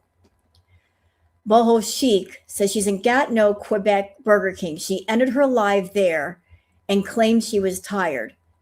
She had her CPAP in the car. She is stalking Natter tonight. Y'all hear that?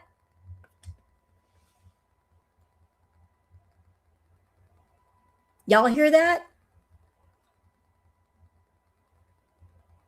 So who the hell rides around with their CPAP machine in the car? That's a medical device. You got to plug it in somewhere. This right here. Boho Chic says she's in Gatineau, Quebec, Burger King. She ended her live there and claimed she was tired. She has her CPAP in the car. She is stalking Natter tonight.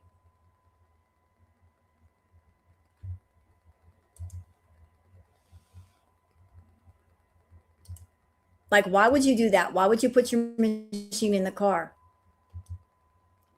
Debbie's World says the Shantel cycle is in full motion. Photo credit Shantopoulos. So here's the Shantel cycle. Okay, so we start off here with the B cycle, mania. Shantel is energized. She's ready to tackle life, and she wants support from her viewers. Then there's phase 2, which is pout, slump. Someone upsets her, so she manipulatively pouts to evoke sympathy for butt pats and super chats. Then there's phase 3, the rage, also defiance. Shantel takes her anger out on her viewers. She makes threats about leaving YouTube and whatever country she's in. Finally, we have stage 4, which is rebrand or metamorphosis. She emerges after a break, feeling renewed and determined, which is represented by her new banner name picture. Yeah, she's done this several times. The Shantel cycle.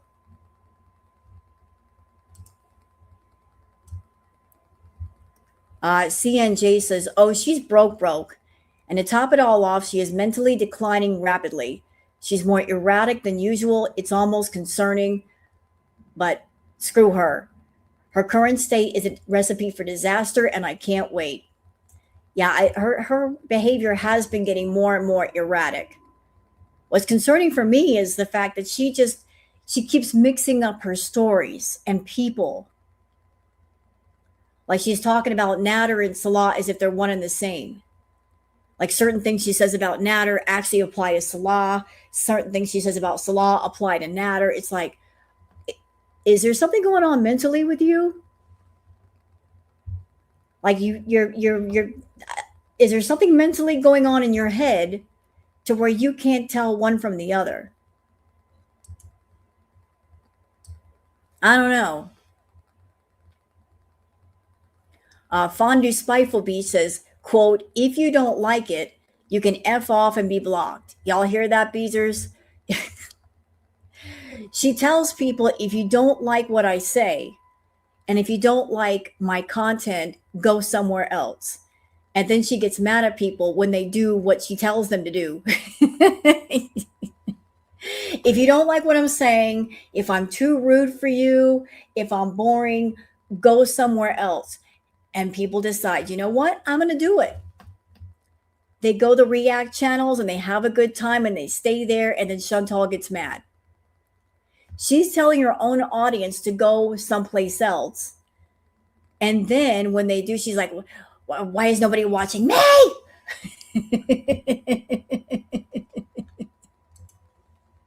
You're telling everybody to go everybody up to wherever else. And here is Chantal's number one enabler and supporter. Doc Remy LeBeau says, Nina dropping $20 while Chantal rages is so funny to me. Well, I would love to know who Nina is. If it's a man, if it's a woman, are they a Foodie? Are they just like a loyal supporter? But Nina loves to give her money for food. She loves to pay for things for Chantal. And if something happens to her, Nina, there's going to be blood on your hands. Gravy P says she's done this so many times now. When Salah isn't responding to her, she will threaten him with either taking her hijab off or saying they need a break. She knows he only wants her money. She's fine with it so long as she gets his attention. Doc Remy LeBeau says, yeah, she's addressing it. She says she's manic. Salah was just busy at work and she was sleeping. Everything is fine, guys. Doc Remy LeBeau says, now we're back to raging about people leaving online reviews for her apartment complex about the vermin. Everyone is catching strays. This has gone off the rails. Ooh, I like it. Let's watch. That's it. Like, it's really sad that people think that's entertaining. But whatever. I mean, whatever. Don't affect me anyways. Like, seriously, do all you want. The worst fucking case scenario, they're going to see an online review, maybe ask me about. I've already warned them. Okay? I've already fucking emailed them and a long time ago and warned them that they're going to get fucking contacted over bullshit. I mean, all they got to do, delete. Or if they're an apartment complex, if they're a property owned by a company, any company wants to protect its assets. And its assets are the properties in which it is renting out to people. And if there's even a whiff of trouble where they might have a tenant that is damaging their property, which you've already done, you've damaged the wooden floor by riding the scooter all over it.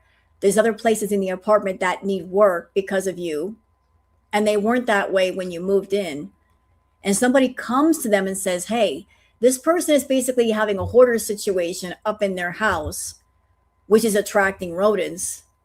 They're going to investigate, as any landlord would, because what you do in your apartment can affect other tenants, which could affect their ability to rent out their properties. It affects their reputation. People might move out because they're in their apartment next to you and they got vermin coming in. They could lose money that way. So they might investigate. And they might see, is there any truth to this? And if there is, they're going to do something about it.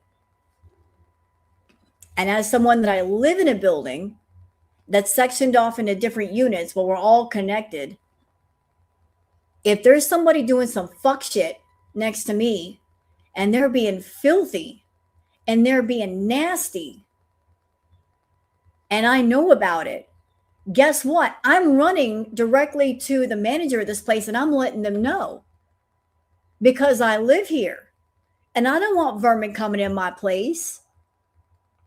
I don't want my quality of living suffering because someone is filthy and sloppy. Hell no. Those tenants can get the fuck out. If they can't keep things clean, if they can't be respectful, they can get out. So people reporting you for your filthiness, I actually support that. Just because what you do affects other people in their quality of life, and it's not fair. To be living somewhere, you're doing all you can do to, keep things clean, and then you got some kind of vermin coming in, whether it's roaches, mice, bed bugs. That's once that problem starts in your place or in one unit, it spreads to everybody else. And that can get rather expensive and stressful. So yeah, you need to get narked out for things like that. They probably don't even give a fuck enough to do that. So whatever. Yeah.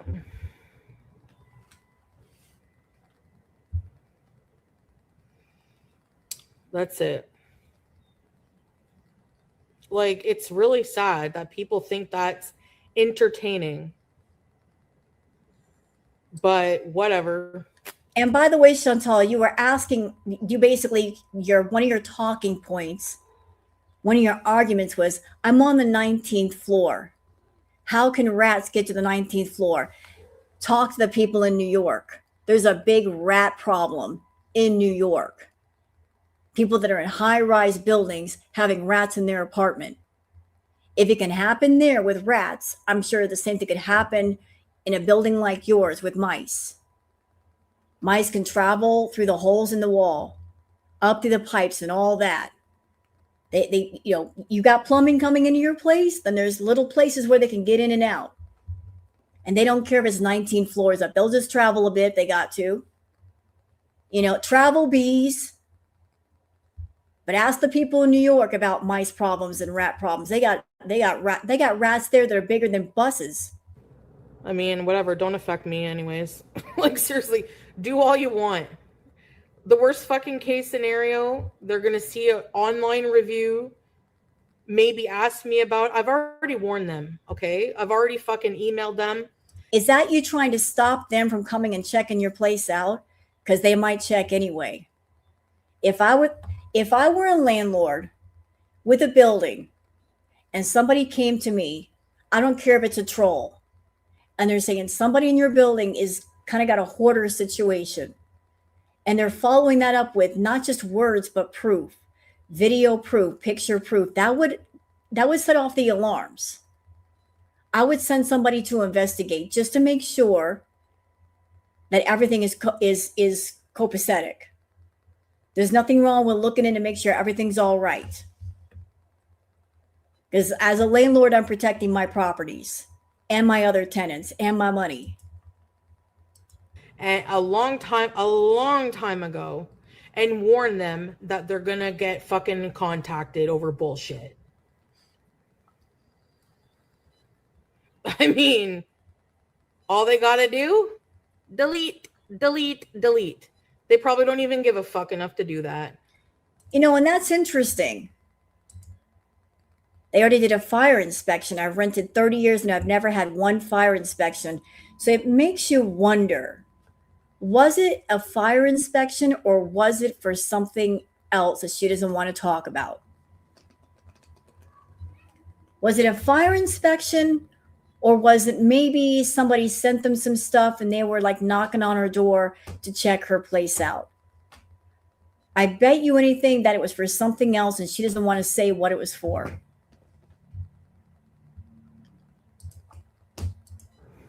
So whatever. Yeah.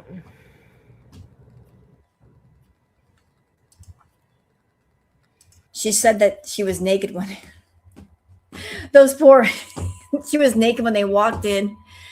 Well, if they gave her prior notice, that's her fault. They'll let you know ahead of time, hey, we're coming in, we're doing an inspection, and we want to come see you. And they'll let you know when they'll be there.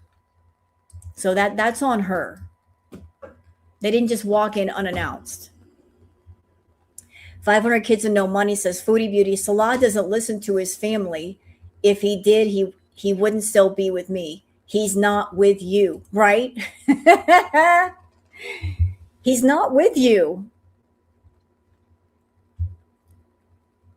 He's not with you, though.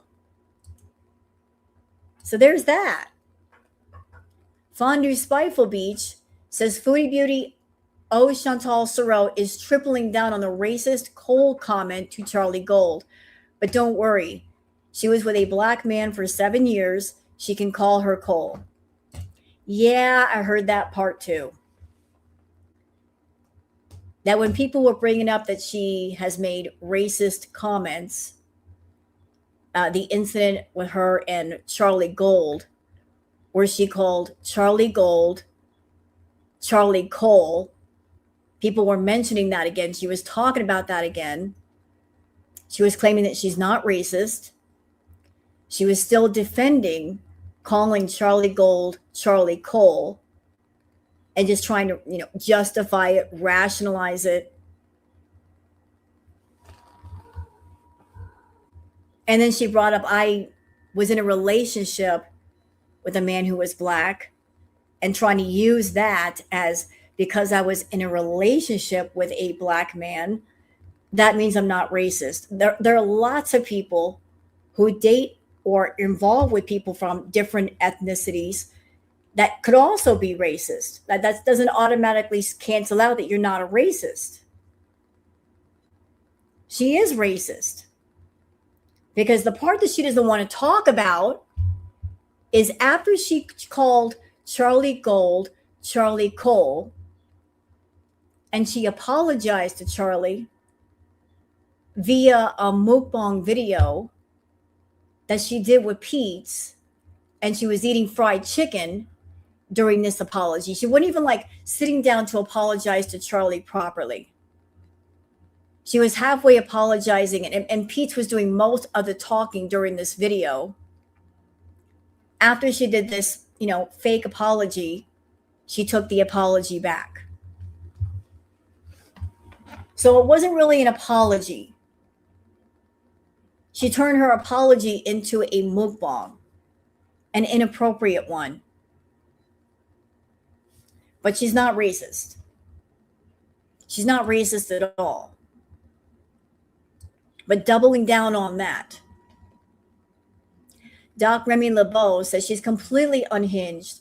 She's taking the bait dropped by every single troll that pops up. Most other reactors have gotten their very own rant at this point. She's blocking like crazy.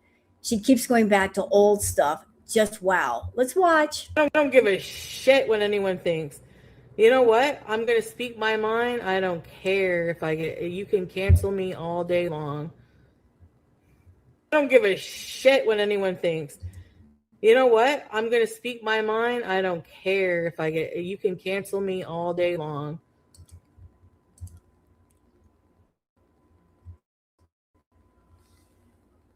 I think she's desperate for attention.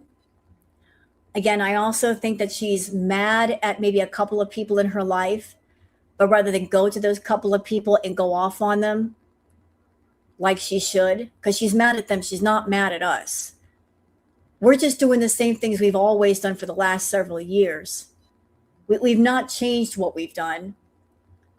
She's not getting attention from the two men in her life that were her sugar babies. She can't triangulate between them because neither one of them care about her. She likes to put herself between two men. But this is a rare instance where neither man gives a crap. Like Shalah's not around and Nader doesn't want to be around. And she's mad.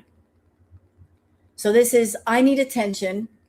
I'm angry at certain people, but I'm going to go off on other people that are not those people.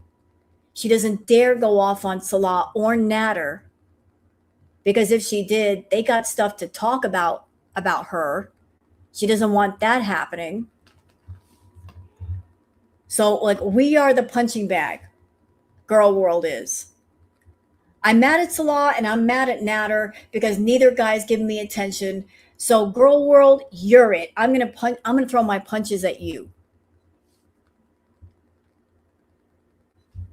She's mad because she cannot play games between two men, because neither one of them were there.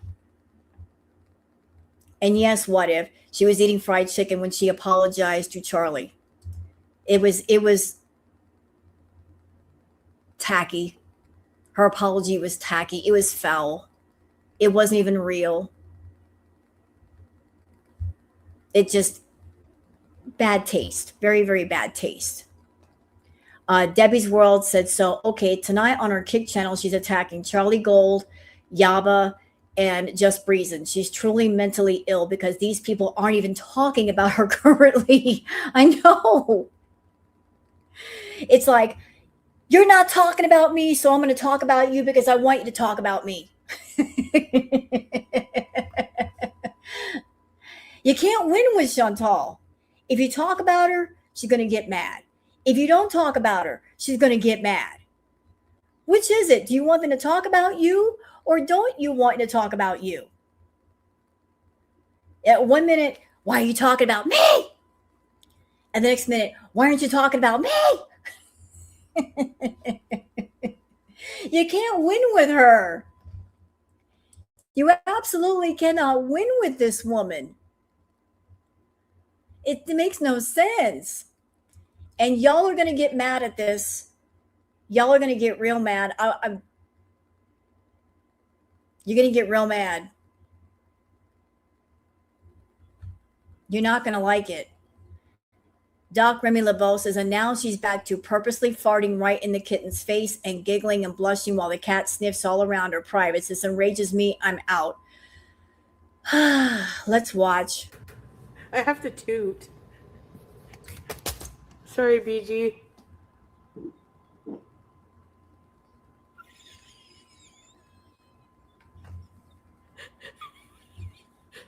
BG!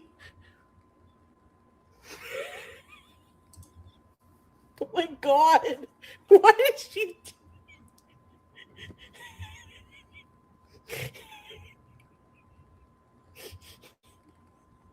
You know, even if you got to pass gas, what you could do is reach behind you, pick up your cat, put the cat on the floor, and then do your business. Why you got to do that in front of your animal? That's nasty. If you feel like your guts are bubbling up, you can reach behind. It only takes a second. Reach behind you, pick up your cat, put her on the floor, and then let her rip. Why you got to do that in front of your animal? That's nasty. And there's a lot I could say, but then if I said it, I get canceled. So let's keep moving. Bad Seed says, Foodie Beauty, why is she going after Sinatra Says and his wife? Shantel is mental. Yeah, that's a new one. Why are you going after Sinatra Says? What happened there? Why are you going after Sinatra Says? That's odd. Weird. Very weird. Beautiful Regret says her beezers are slowly turning on her. Here's one. Booty Hole says, why did you bring this up though? Like, you literally started this out asking our advice, and now you're trying to convince yourself and us why we're wrong. This is weird, dude. Just change the subject. Because Shantel likes to gaslight people. That's like somebody starting out the conversation with, I don't like the color blue. I hate the color blue. The color blue is triggering to me.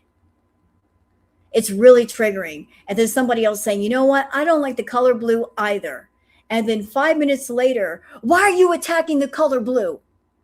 I like the color blue. It's in my heart. Why are you going after the color blue? Well, wait a minute. 5 minutes ago, you were saying you hated the color blue.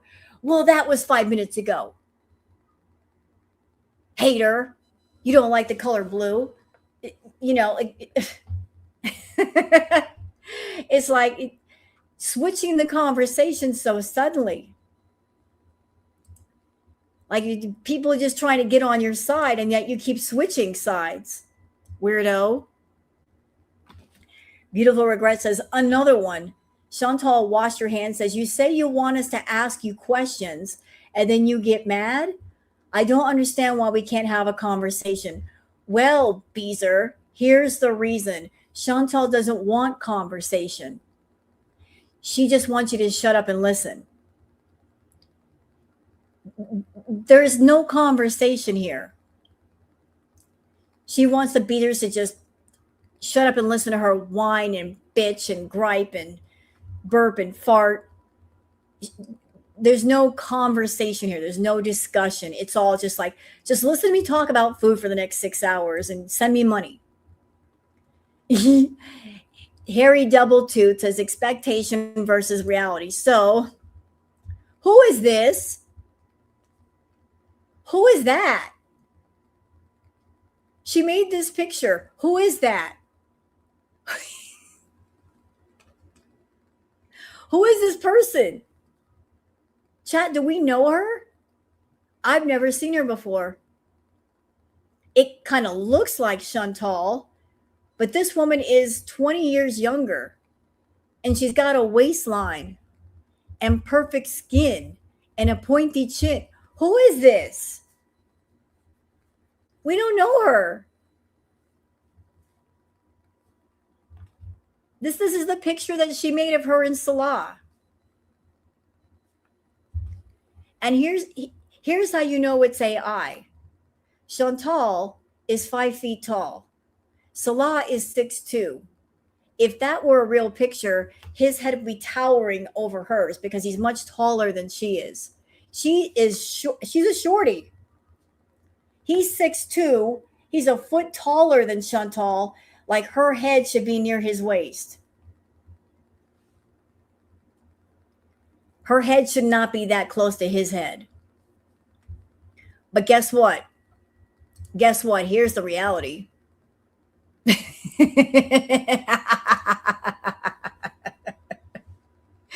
the reality. Ah. Ah.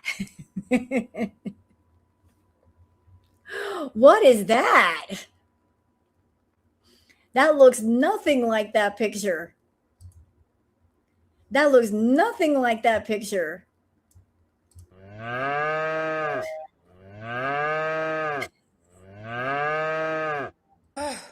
Ew.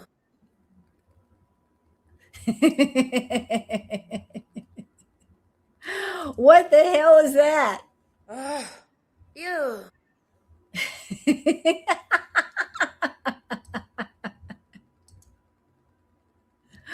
What is that? That picture was so edited. That should be against the law to edit a picture that much. That's not even close to the original at all, period. Debbie's World says, I'm watching Pulpy Syntax, and she's saying that she's hypersexualized, Aries. And that, of course, he was doing her. And I'm like, yeah, you paid him and he accommodated you. I'm willing to believe that, but that's not a flex or love. That's prostitution. So she's hypersexualized, huh? Is that the deal? She's hypersexualized, is she? Ma'am, you get out of breath walking from one couch to another. What are you talking about? If somebody even got you erotically excited, you would run out of breath. You couldn't moan the right way. You run out of breath just getting excited. Hypersexualized. Stop. Stop. Nothing But Love says Shantel didn't get the responses she wanted from her idiot chat. So she starts to get mad and start blocking. When that's not enough for her, she starts going after the reactors. You're insane. Like she was just fighting with everybody. You know the picture that I get in my mind for Shantel anymore? Imagine, if you will, someone walking in a room full of people and they just start swinging their fists around for no random reason, just start throwing haymakers at the air, wanting someone to fight with them. That is Shantel. Like, I'm not mad at anyone in particular, but I'm looking for a fight. So I'm going to just start swinging my hands around, looking for someone to strike back. She wants someone to strike back. Like, she wants to get into a fight. Like, and the thing is, nobody really wants to fight with her. It's not worth it. Now check this out from Moonbeam McSwine. Totally normal relationship between soulmates, type B. Let's watch. I'm kind of annoyed he hasn't messaged me yet. I told him not to talk to me, so he's not, and now I'm mad. I don't want him to be busy. I want him to sit in the house, smoke shisha, watch movies, play with juice, and think of me all day. That's it. Wow. So she told, allegedly, Salah not to talk to her. So he did as she told him to do. He's not calling her. And because he's doing what she told him to do, now she's mad. So you're telling a guy, don't talk to you. He's not talking to you. And then you're going to get mad because he's doing what you told him to do. And now you're being honest in this moment.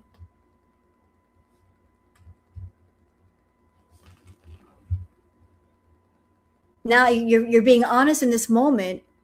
And you're saying, if a guy's with me, I don't want him to have a social life. I don't want him to talk to anybody. I want him to just sit still, watch movies with me all day. And that's pretty much it.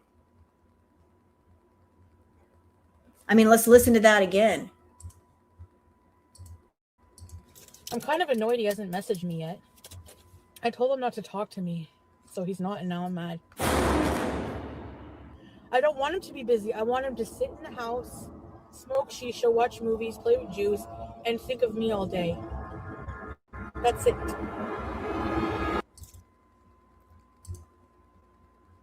If somebody said that to me, if they said, you can be in a relationship with me, but I'm basically going to hold you hostage. You can't be near your family. You're not allowed to have any friends. You're not allowed to go anywhere. You're not allowed to have any hobbies. I'm just going to be in your face all the time. I would run. Because that's not a relationship. That is someone just wanting a servant and a slave. That's basically what she wants. She doesn't want a husband. She doesn't want a boyfriend. She wants a slave. Let's call things by their right names. What did she just describe? Yes, servitude. You're supposed to be at my beck and call all the time and never leave me. Never do your own activities. She doesn't want an independent man. She wants a completely codependent man with no life except looking after her and entertaining her and talking to her. Yeah, thank you. Who'd want to live like that? Nobody. Absolutely no one. And that's why she's alone right now. Because what she's describing is not a happy life. It sounds like a very unhappy life. But it sounds like you're not really going to be in a relationship with somebody, Shantel. You want a slave. You want a servant. And you feel that once you've spent money on a man, that he belongs to you. Hello, RFK, welcome. But that just, here's part of the reason why she will never have anybody. We just listen to it. Here's the reason why she can't keep a man around. Because she wants a man for all the wrong reasons. It's not about love. It's not about companionship or nurturing or healing or teamwork. It's about, I own you. That's why it never works. Okay. All right. Here's something positive. We gotta toss in the positive. Beauty of music and nature.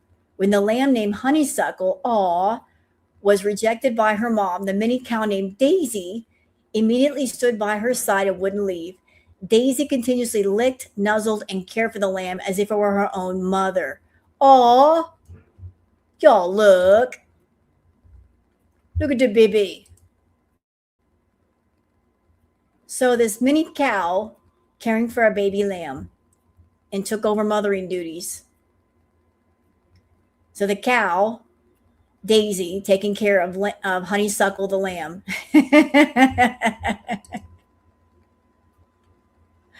Look at that. Aw. And now they best friends. Fondue Spiteful Beach says, Foodie Beauty, Salah love bombed Cutie. Cutie makes a bank deposit. Love bombing slows down. Cutie picks a fight with Salah and breaks up with him. Cutie abuses the reactors and beaters who stand up to her. Rinse, repeat. Yep. She sends him money. He's good for a minute. Then he disappears. Then she gets mad at everybody else. Lather, rinse, repeat.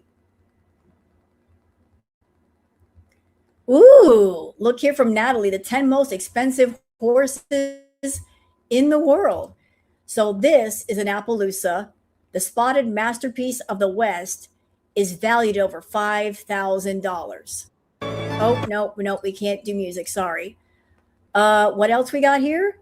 We got a Gypsy Vanner, a majestic breed with feathered hooves worth over $15,000. Now we got a Frisian horse, the black pearl of the Netherlands, reaching prices of over 50 grand. Next, we have an Akal Teki. And I've seen these horses on Twitter. They look like they were dipped in gold. The legendary golden horse of the Turkmenistan, valued at $100,000. Is a very pretty horse. An Arabian horse, the world's oldest and purest bloodline, worth over $150,000. Totilas, the greatest dressage horse in history, sold for $13 million.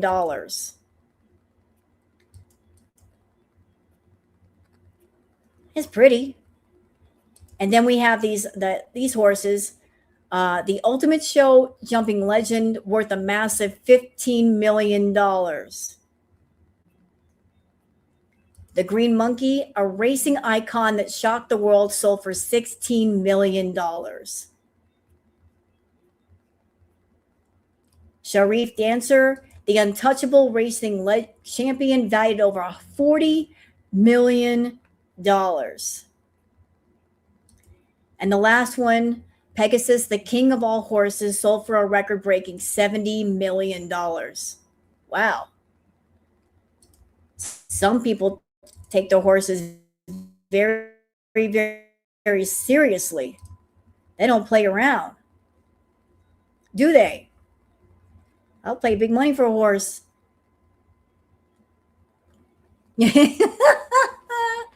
Cats with powerful impressions. Cat meeting a new kitten. This is how it went.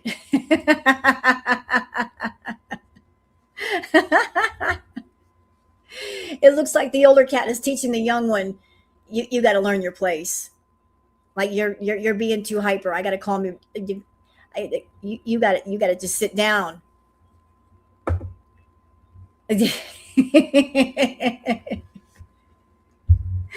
The older cat's like, you're not going anywhere.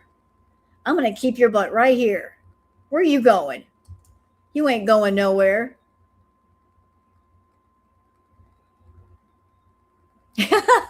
Donna says Chantal's inbox. Tumbleweeds. Here's Chantal's inbox. You cue up the old Western music. That's Chantal's inbox. The tumbleweeds going by.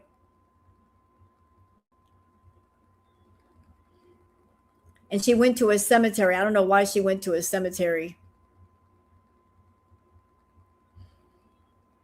All right, we went. This has to the other stuff. Doc Remy LeBeau says Chantal dropped a cool $70 Canadian on a full plate for lunch and a big takeout container to take home. See, that's amazing. She's over there begging people to buy her food. Let me tell you something. If she's paying $2,000 in rent, she spends another $3 or $4 grand on food. She's going out to buffets and dropping $70. She's okay. I wish the beasts would wake up. If they see her do stuff like this, she's not starving and she's not suffering. So she comes on and says, I'm broke, or trying to act like she's broke and she's buying a hungry man meal. Just wait. Just wait. Just wait a day or two. And if you see her go out to a buffet and drop some money, she's fine. If she's over there driving out of her way to go get $20 in cheese, she's fine. Because when you're suffering or you're low on money, you don't do things like that. You know, like it let some logic come forward and guide you.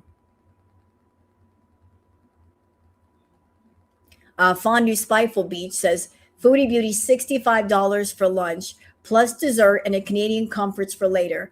Rented a car for $200 on top. Where's the money coming from? With friends like Teardrop, who needs enemies? Yeah, like where's this money coming from? Like she's not hurting. She's not hurting. Oh, and this right here from Crochet with Ashmay. She's taking a break from Salah to get a break from him, constantly sending her loving stuff so she can think. At the same time, she complains he spends too much time and money and energy on building his life in Syria. Let's listen. Honestly, I don't think Malaysia's going to happen.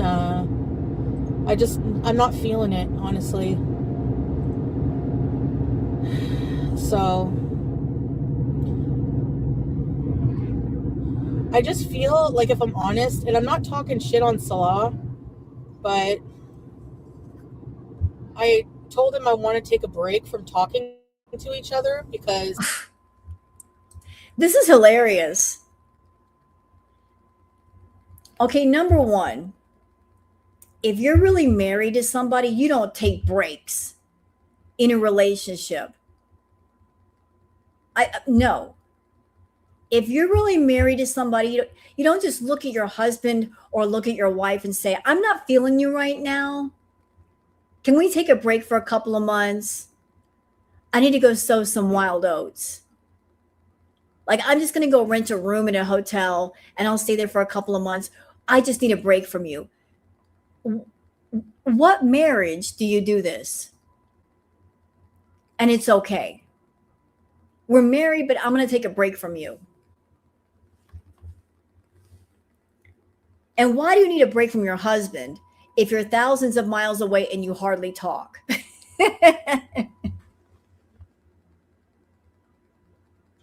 You've been away from him for months.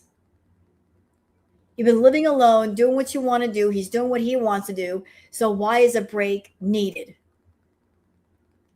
Or is this a case, Chantal, of maybe you're trying to find a way to end this arc and you're not quite sure how to go about it, but you're trying to structure things to where you don't look bad? I think that's what's going on. Like, you want to end the script, but you want it to be in your favor. You were talking about this trip, and now you're saying, no, it's not going to happen. And I find it funny that you talked about this trip, but you tend to have this habit that when you say this is going to happen, it's usually like a month out before it happens. And then when the date of supposed thing is supposed to happen, that's when you'll find a reason for it to not happen. It's like, I told this lie a month ago, but now I'm on the clock. And I told people that I'm going to Malaysia, and it's obvious I'm not going. So this storyline has run its course. I have to find a way to end this storyline and make it make sense. I started the lie. I have to end the lie and move on to something else. Like you're writing a script that makes no sense in real time. I think you knew all along that there's no Salah, therefore there's no trip. Maybe you came up with the idea of the trip as a way to grift money from people, thinking they were going to send you money for this trip. But this is a grift that you've done many times before, and people just aren't falling for it. Your beezers are pretty much tapped out. The faucet is not as plentiful as it used to be. So maybe you started it for grift purposes, but then you got to end it at some point. So maybe now you're having to end it. I want to see how I feel without the everyday influence of him, like, feeding me loving shit, you know? Like, I want to just take a break from each other and really think about what I want. You know, I just feel like I feel like he's just investing a lot of his time, money, and energy into his life in Syria. And it's like, if you want a life with me, like, why are you doing all this stuff? You know what I mean? Like, because he doesn't want a life with you. And I think he's picked up, if he was hoping to get to Canada, I think he's well aware of the fact that it's not going to happen through you. You lied as long as you could. And he's like, I got it now. I got it. I'm not getting to Canada. So I might as well just stay in Syria and make a life. I don't know what he's doing. I have no idea. And honestly, I don't care. But it might have just dawned on him that you're a big old liar and that you promise things but you don't deliver. so I'm just like taking a break, seeing how it goes, and just focusing on my life and me only. Shantel, how long have you been saying that? You were supposed to do that when you first came back. Has it happened yet? No. You've been in that apartment for how long? You haven't decorated it. You haven't really made it into a home. If we're going to be honest, I've always gotten the feeling that, yeah, that was your apartment, but you had no intention of staying there because you didn't do anything to point in the direction of, this is my home. I'm accepting it. I'm going to put up pictures. I'm going to decorate. I'm going to make it nice. I'm going to make it comfortable because I intend to stay. Like, I think that you not decorating your apartment and making it nice, it points in the direction of, at any time, I'm ready to leave. I'm not going to really decorate and make it into a home because I want to be ready at a moment's notice to leave here. Like, ready for that phone call from Salah to come back on over. Like, you don't want to put down roots anywhere. You don't want to stay anywhere. You want to keep moving, keep moving, keep moving. So you're not going to invest money to make a home and put down roots. You just want to keep moving. That's it. That's it. I'm not focusing on any man, anything.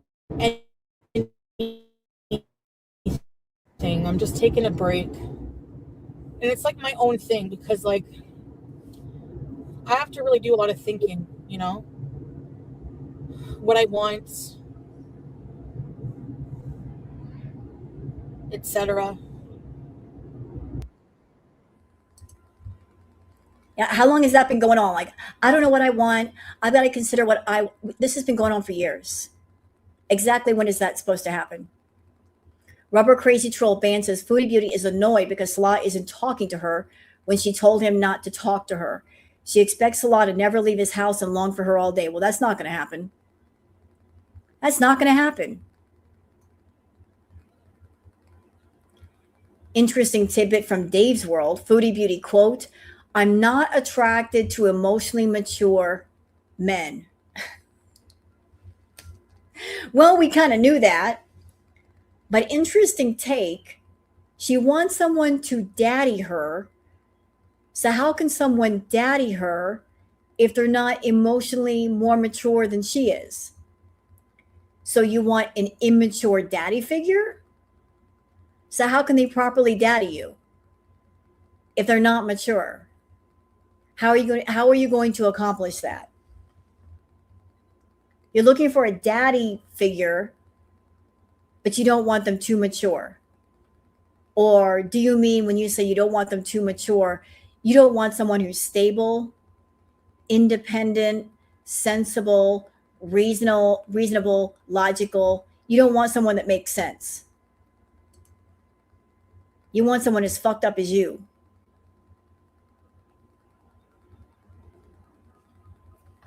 All right, here's a clip from Debbie's World saying, wacko. Let's watch. Go to Primo Parking spot. Loud.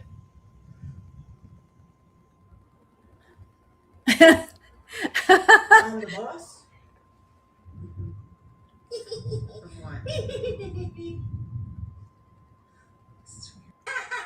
to Primo Parking spot.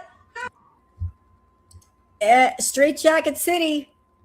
Hello, mental hospital. We got a patient here. Debbie's World says this little clip is going to be part of the Shantel lore. She was a predator.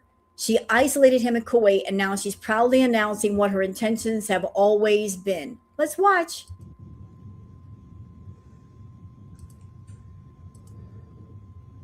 I don't want him to be busy. I want him to sit in the house, smoke shisha, watch movies, play with juice, and think of me all day.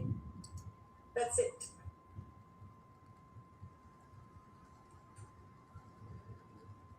I don't want him to be busy. I want him to sit in the house, smoke shisha, watch movies, play with juice, and think of me all day. And that is why she will always be single, thinking that way, acting that way. That is why she will always be single. And for those who never saw the picture, Meandering Thought says, here's a better version of the Red Room pic that Chantal was talking about yesterday, and that some reactors don't remember and claim that she is remembering wrong. Meet her lover, Tony, posted by her on YouTube on June 29, 2022, to flex that she has a lover.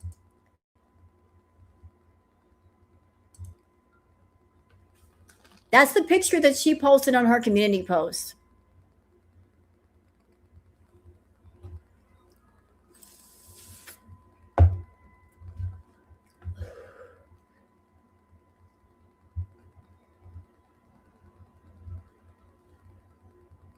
That was her trying to prove like she's with a guy. Okay. Could be just a guy sleeping in his bed. That don't prove anything.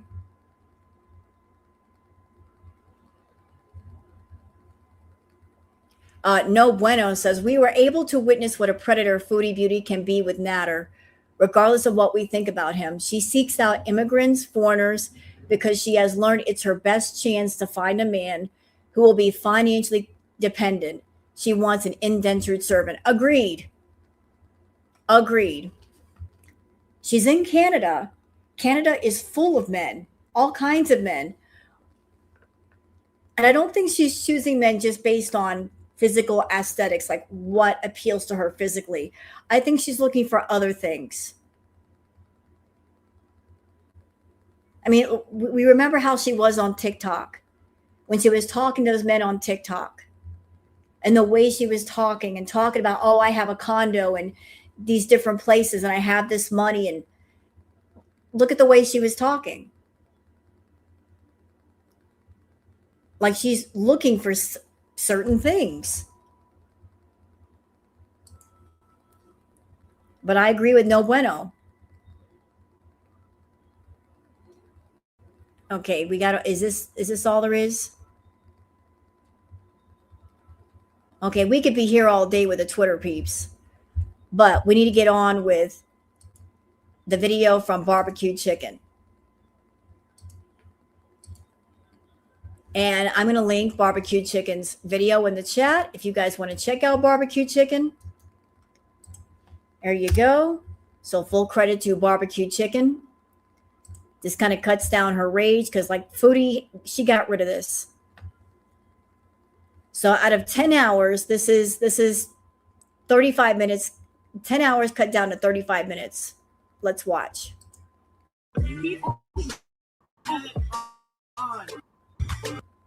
And now I'm online, so I just need to wake up a bit. But I missed you guys so much. It was Olympic Day. Yesterday I took it. Yeah, I was busy. And then I became kind of ill, like sick. So I laid down. It's late though, 11:30. I should have just stayed offline. I just feel tired and bad stomach right now. Not really nausea, but by the way, people got me so paranoid over this mouse thing that earlier today, BG was in front of me on the floor and I heard a sound and she was looking around and I thought, oh my God, it was just her tail hitting a pistachio shell that was somewhere on the floor. No, there's no mouse. I would know. And she would have found it. My place is not big. Do you miss Kuwait? Not really. The only reason I really liked going was for Salah and Julia. So, but I mean, I don't hate the country, the culture. Like, I did enjoy my time there, like the museums, the beaches and stuff like that, the food. You know, I feel poor there. You know, Salah come to Canada. I had an argument with him about that today. I don't know. I feel like he doesn't want to come here. I was like, I don't want to go to Malaysia. But it's not that I don't want to go because like I changed my mind a lot. You know, because I like traveling and stuff. But I just got like, why don't you just come here? But he was like, oh, well, I couldn't come. I don't want to come right. Like he didn't say I don't want to come, but like it was like Malaysia first kind of thing because that would be faster for us to get there. Because even a visit visa is like 3 months here, wait time, up to anyway. I don't know. See, here's the thing. If you were a wife and you had a husband and you both loved each other and you as the wife, you live in Canada, right? And you want to see your husband. Why wouldn't you, as soon as you got back home to Canada, get everything set up? Like if you know there's a 3-month wait, why not get all the paperwork and stuff done? And that way it's done and you're just waiting that 3 months before you can see them again. Wouldn't that make sense? That if you have a husband or somebody you want to see and there's a certain month wait, if you love them, get that out of the way first so they can come visit you. I'm sorry, was that too much logic right there? I guess so. Maybe it's too cold for him in Canada. I don't know what his deal is. No, he don't want to go to the States, like at all. Apply now and go to Malaysia? Well, I don't want to apply without him like giving me the go-ahead. It's confusing, yeah. They can call, you know what? They can label him extremist all they want. There's no evidence of that whatsoever. You know? Just because he doesn't want to travel to America. Many people don't want to right now. He doesn't have, I'm not saying he hates Americans. I'm just saying he don't want to go to America. That's all. Time for him to assimilate. I think maybe after Malaysia, who knows? I don't think he's ever been to a Western country, no. Well, I told him that. I said, well, you don't want to come here. And he's like, no, but I want to go to Malaysia with you first. He's under the impression it will be faster. And I don't think there was ever talk of a Malaysia trip. Or if there was, Salah might be plotting one last grift from her before he ghosts her. And talking about a trip would do it. I don't think they're talking, but if they are talking ever so slightly, he might be planning one last big grift from Shantel before he ghosts her. Just grab a whole bunch of money and then he ghosts her ass. So I don't know which way the coin is going to fall. If he's barely speaking to her, if he's not speaking to her at all. But if he is talking to her, he might be planning one last grift before he gets gone. He wants to do vlogs, travel vlogs. And then he said that, I'm like, you'll be really sad and lonely coming here though, actually. Because he's like, no, he's like, it'll be, just like in Kuwait. Like in Kuwait, we were just always together, just the two of us, like 24/7. And he really wants to watch From together. From. He's like, just think of the From. Gonna travel to a whole country just to watch From with you? He's like, yes. He's like, I promise not to watch it without you. Aw. Honestly, at this point, I'm not sure what we're doing with Malaysia. I don't know. What should I order? I was sleeping all day. I'm hungry now. Hey, Patty, why do you care? Perpetual, it's not your money. And furthermore, for example, I'm like, oh, I want to make a lasagna. I added all this shit to my cart. It was like fucking $90. How lies? It doesn't cost $90 to buy the ingredients for lasagna. What is lasagna? It is dry noodles, which you cook, maybe some hamburger meat, ricotta cheese, what else? Tomato sauce. If it costs you $90, you're doing it wrong. Are you adding like lobster meat to this lasagna? What kind of lasagna is this? How big of a portion are you making? And by the way, Chantal, they do have frozen lasagna for like $12. You could always do it like that. It's not going to cost you $90 for lasagna. You can order from a restaurant for less than that. Like, I'm just gonna order a lasagna for $30. Thank you. $25. I don't care if you have more. Not much more. I have the Canadian dental plan, but it covers 60%. I don't want to pay 40% for my teeth. I'll just brush them. Thank you.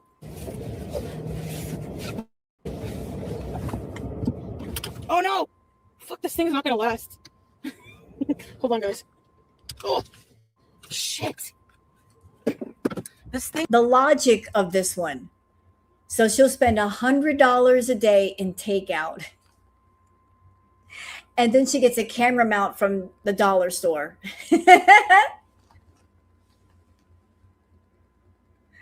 This is her job. This is how she makes money, streaming, right? So let's spend all the money on the food, but the equipment related to streaming, which is what makes her money, let's go to the dollar store for a mount and expect it to work. Okay. On my dash. Fuck! This is bullshit. Fucking bullshit. Fuck. Sorry, but fuck! Oh my god!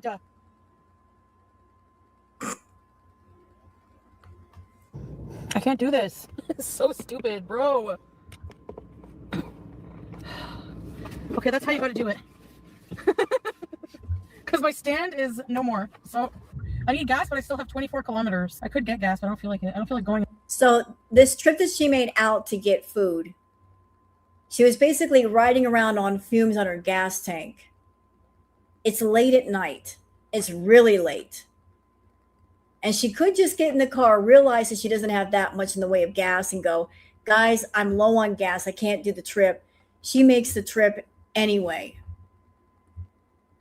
Because, you know, screw the gas. Who needs it? I'm pumping it. Am I lazy? Duh! I'm so pissed about my stand.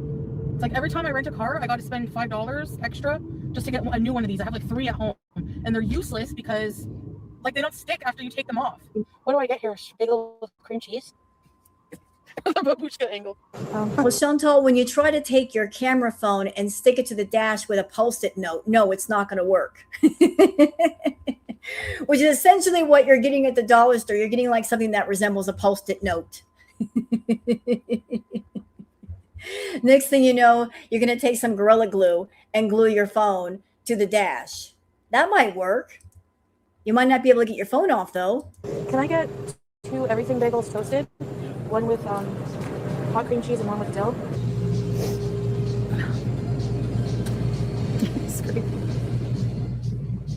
Hey, Barbie. Maybe. It's not chin gravy. I don't know what it is. From what I ate earlier today.